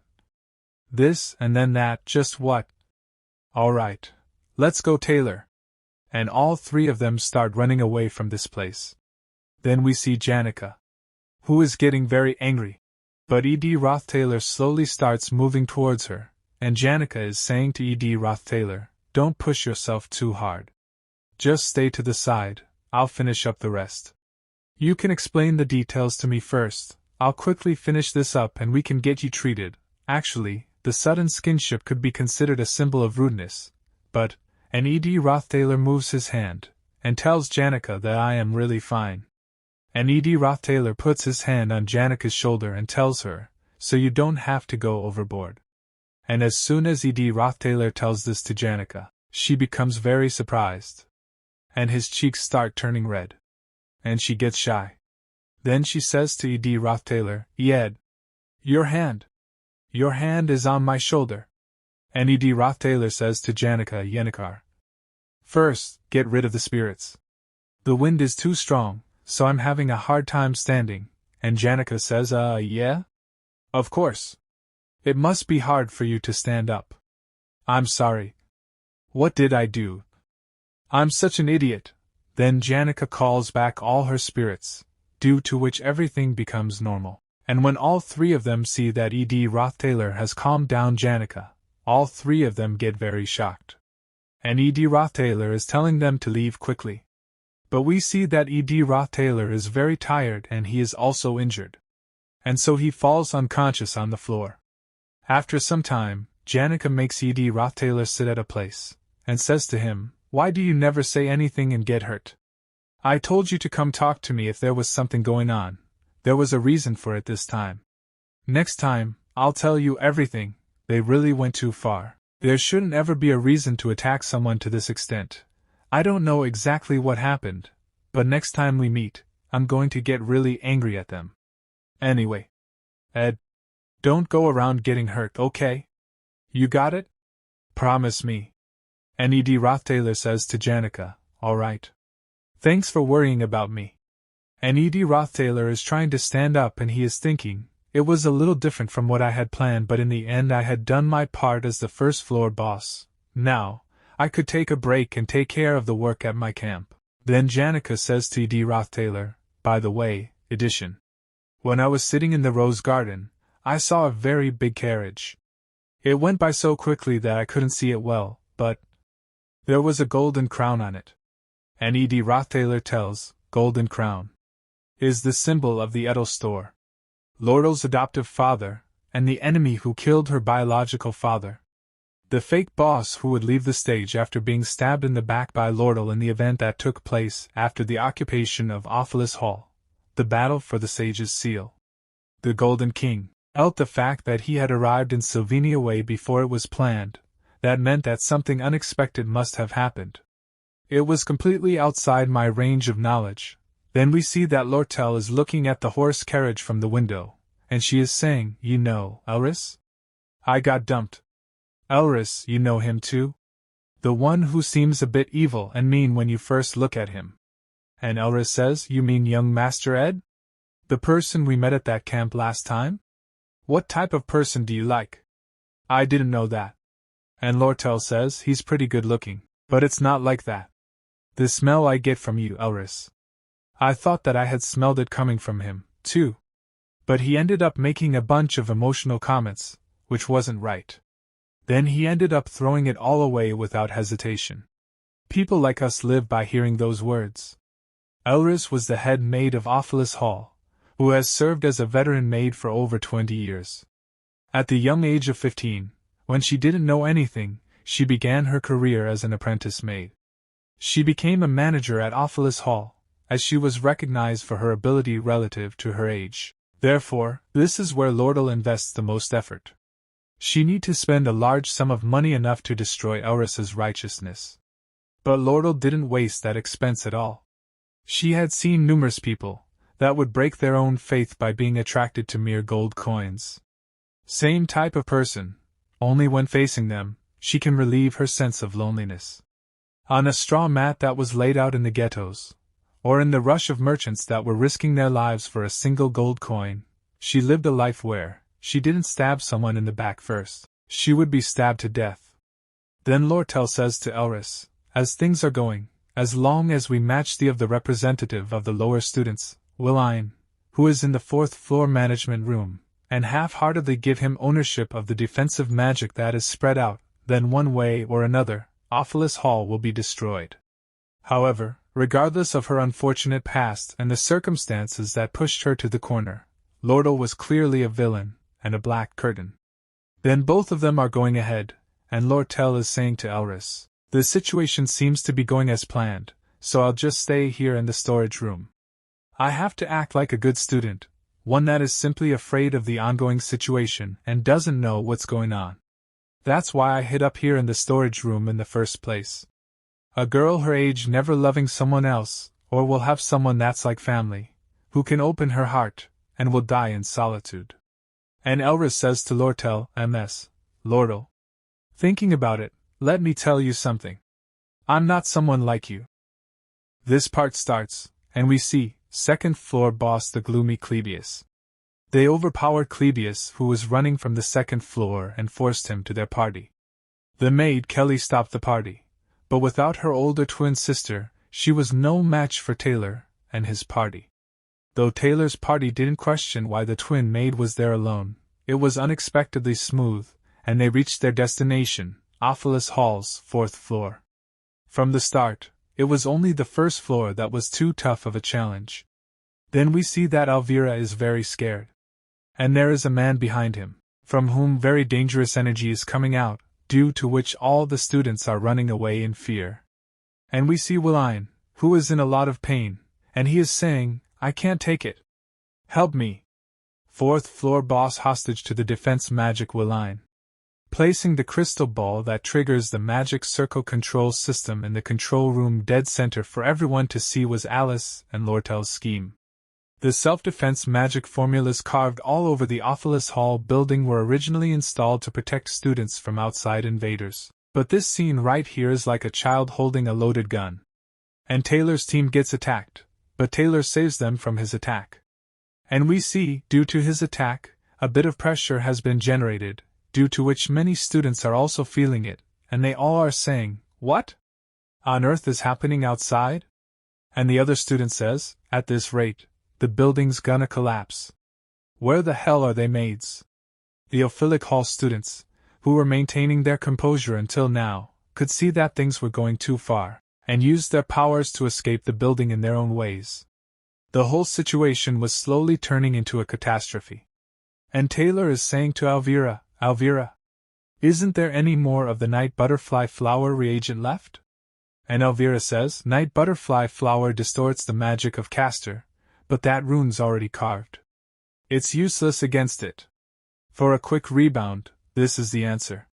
Anglerweed reagent, a reagent made by mixing anglerweed seeds with emperor clam shells and melting them. It'll at least block all basic magic within this corridor. This is all assisting magic. Its quantity may be a lot, but you can handle its force. So leave this to me, and go knock Villain out. And both of them start moving towards Will Lane. And Will Lane is surprised to see this. And both of them are moving forward, dodging all the attacks of Will Lane. And we see that Will Lane is crying and says, finally? And there is a huge explosion at that place, which is visible even from a distance. Then after this the scene shifts. And we see that the horse cart is moving forward. And E.D. Roth Taylor and Janica are watching him silently. And Janica is saying to E.D. Roth Taylor, Ed, what are you doing here? If you keep pushing yourself, your wounds will open up again. And E.D. Roth Taylor is saying from behind the tree, it's not a big deal. Most of it isn't my blood. And Janica says, geez, just why are going this far? And E.D. Roth Taylor is looking at the horse cart and thinking, what kind of plan? You might think I'm being nonsensical despite that prestigious outer appearance, but considering the man inside, you can't help but call the horse carriage plain. Golden King Elt, ordinary, he'd be escorted by a grand fleet of over a dozen carriages, but his discreet approach hints at his secret motives. Elt is Lortel's adoptive father, and is also the fake boss who later on gets backstabbed by Lortel and exits the stage. He's a figure that shouldn't be at the academy right now. Why is he here? It looks like the carriage has been there for quite a while now. Why is he just getting out? Is he waiting for the Ophelis Hall to be wrecked? That person? Third floor maid in charge of dishes Shinny. Shinny is one of the orphans the chief maid Alice raised. Alice was originally bought off by Lortel, and Shinny was originally supposed to be the third floor boss. But the fact that she's with Elt, who's Lortel's enemy, is definitely strange. There's no way Shinny would betray Alice. Lortel bought Alice off, but what if it was the other way around? Would Alice be on Elt's side? There's only possible future. L'Oreal's downfall. Lortel is the one who gets into a political fight with Fenia in Act 3, as well as the main character's biggest ally in the fight against the Rottweiler family in Act 4. I already had such a hard time taking Toad's place as the middle boss, but now I have to play Lortel's role as well? I say not to this insanity. Then E.D. Roth Taylor says to Janica, I have a favor to ask. It's urgent, so I can't handle it on my own. And E.D. Roth Taylor is thinking, how do I explain this to her? But Janica gets ready to accept what E.D. Roth Taylor says without asking anything. And she says, what do I need to do? Greetings, Elt Ketchum, the Golden King and Honorable President of the Elt Merchantry. Unlike the outer appearance of Lady Lortel following your orders, as the adoptive daughter of the Elt Merchantry, in fact, she is plotting to betray you and take over the Elt Merchantry. Lady Lortel knows that you killed her biological parents, and is coaxing the business magnates and directors of the Elt Merchantry to oust you. Also, the negotiations to purchase the sage's sealed grimoire were just an excuse to draw you out into the Sylvania Academy, and a bait to strike you by surprise so you can't react in time to the crisis back at the Elt Merchantry's headquarters. Certain factors lead to finding out about this truth, and I'm now holding the confidential document that can prove Lortel's plot. But of course, in this world, nothing is free, since Lady Lortel offered me a huge amount of gold coins. Unless I'm offered more gold coins than that, I will side with Lady Lortel. I'm losing my sight, and due to an accident, I've almost lost all hearing. This will be my last year as the chief maid. I'm in a predicament, and the only human who knows of this truth. Depending on my choice, things will change dramatically. For the better or worse, the paper attached to this letter has the names of the institutions I've been secretly managing all this time. Crook's Orphanage in Sim Province, Kohelton Orphanage, Attons Crossel Orphanage, Alton Orphanage in Odell Province, Tamil Province Public Orphan Asylum. The amount of gold coins delivered to these institutions from now on will determine my actions hereafter. I trust you to make the correct judgment. Alice Olam, chief maid at Ophelis Hall. And Alice is saying, don't move, Mr. Elt will soon arrive here at Ophelis Hall. I didn't expect you to have that look in your eyes. I thought you were more level-headed. You said you were taking revenge against the Golden King, Elt, right? But I'm really sorry. In my eyes, you two aren't all that different. Though the same goes for me as well. But then there is an explosion at that place, due to which Alice gets shocked. And we see that Will Lane is being tied and taken away, and Elvira is saying, there's no way someone like Villain could have gotten close to defense magic. As I thought. The real culprit is, the chief maid Alice. She's holding a hostage. Be careful, Taylor. And Alice gets very surprised to see those people, and Clebius is saying to Lortel, Lortel, are you okay? And Lortel is thinking, I'm fine, look over there. She's the woman who planned this whole mess. We need to take that woman down quickly. I should say that, and frame Alice for everything. And Elvira is saying to Lortel, Lortel, what's wrong with your face? And Lortel is thinking, just what kind of expression am I making for her to? And Lortel starts running away from here very fast, and she is thinking, Golden King Elt is coming. That man doesn't trust even his own henchmen, so he came all the way here himself. The plan to overthrow Elt is nearly complete. Elt will end up being responsible for large-scale tampering with the account books and the damages caused. Luckily, Elt isn't at the headquarters right now, so I just need to get in touch with the officials there. I just need to send the carrier pigeon hidden in the room and hide myself somewhere. As long as I, the center of the plan, am not captured, it'll all be okay. It'll be fine. Let's not get disappointed. There is no one in this world who understands me. As for betrayal, well, I expected such a thing, and I've gone through it countless times, haven't I? So, getting my heart broken at this point doesn't suit me at all. So, I should do what I can. Right now, I must run. I must get to my room before Elt does. Everything is gonna be fine if I just send the carrier pigeon. At the same time, first floor, main hall. We see the Golden King, and the Golden King is saying, huh? Are you a student? Quickly evacuate. Then someone comes from the front and says, due to the risk of collapse, we're not allowing anyone inside this building for safety reasons. I can't let anyone through until faculty and staff arrive. And the Golden King says, did the Academy give you special instructions? So E.D. Rothtailor says, no. All in all, I'm acting on my own, since in these matters, Sylvania basically has a shop system. And E.D. Rothtailor is thinking, there are 3 people who are aware of the story's flow. Lortel, who wants to oust Elt, take revenge for her childhood, and empty the seat for the merchant's president. Then there's Elt, determined to thwart Lortel's plans, and succeed at purchasing the sage's sealed grimoire. And then, using the 2, in the middle is Alice. The root cause of this twist in the story. I don't know why she betrayed her, but she's on the 5th floor with Lortel. Does that mean I need to go to the 5th floor to get rid of her? No. Even if I don't go there, as per the scenario, Taylor's party will run into her. I'm gonna leave her in their hands.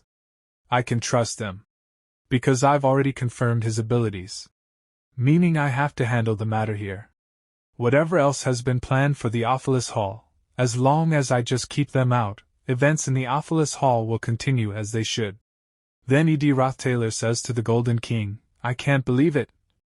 Aren't you Elt Kecklin, the president of the Elt Merchantry? I'm sure there's a reason for someone of your stature to be here.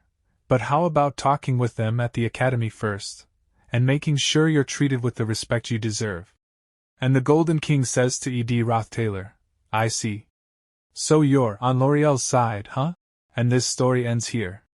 If you want to see its next part, please subscribe to my channel, so that I can upload its second part soon.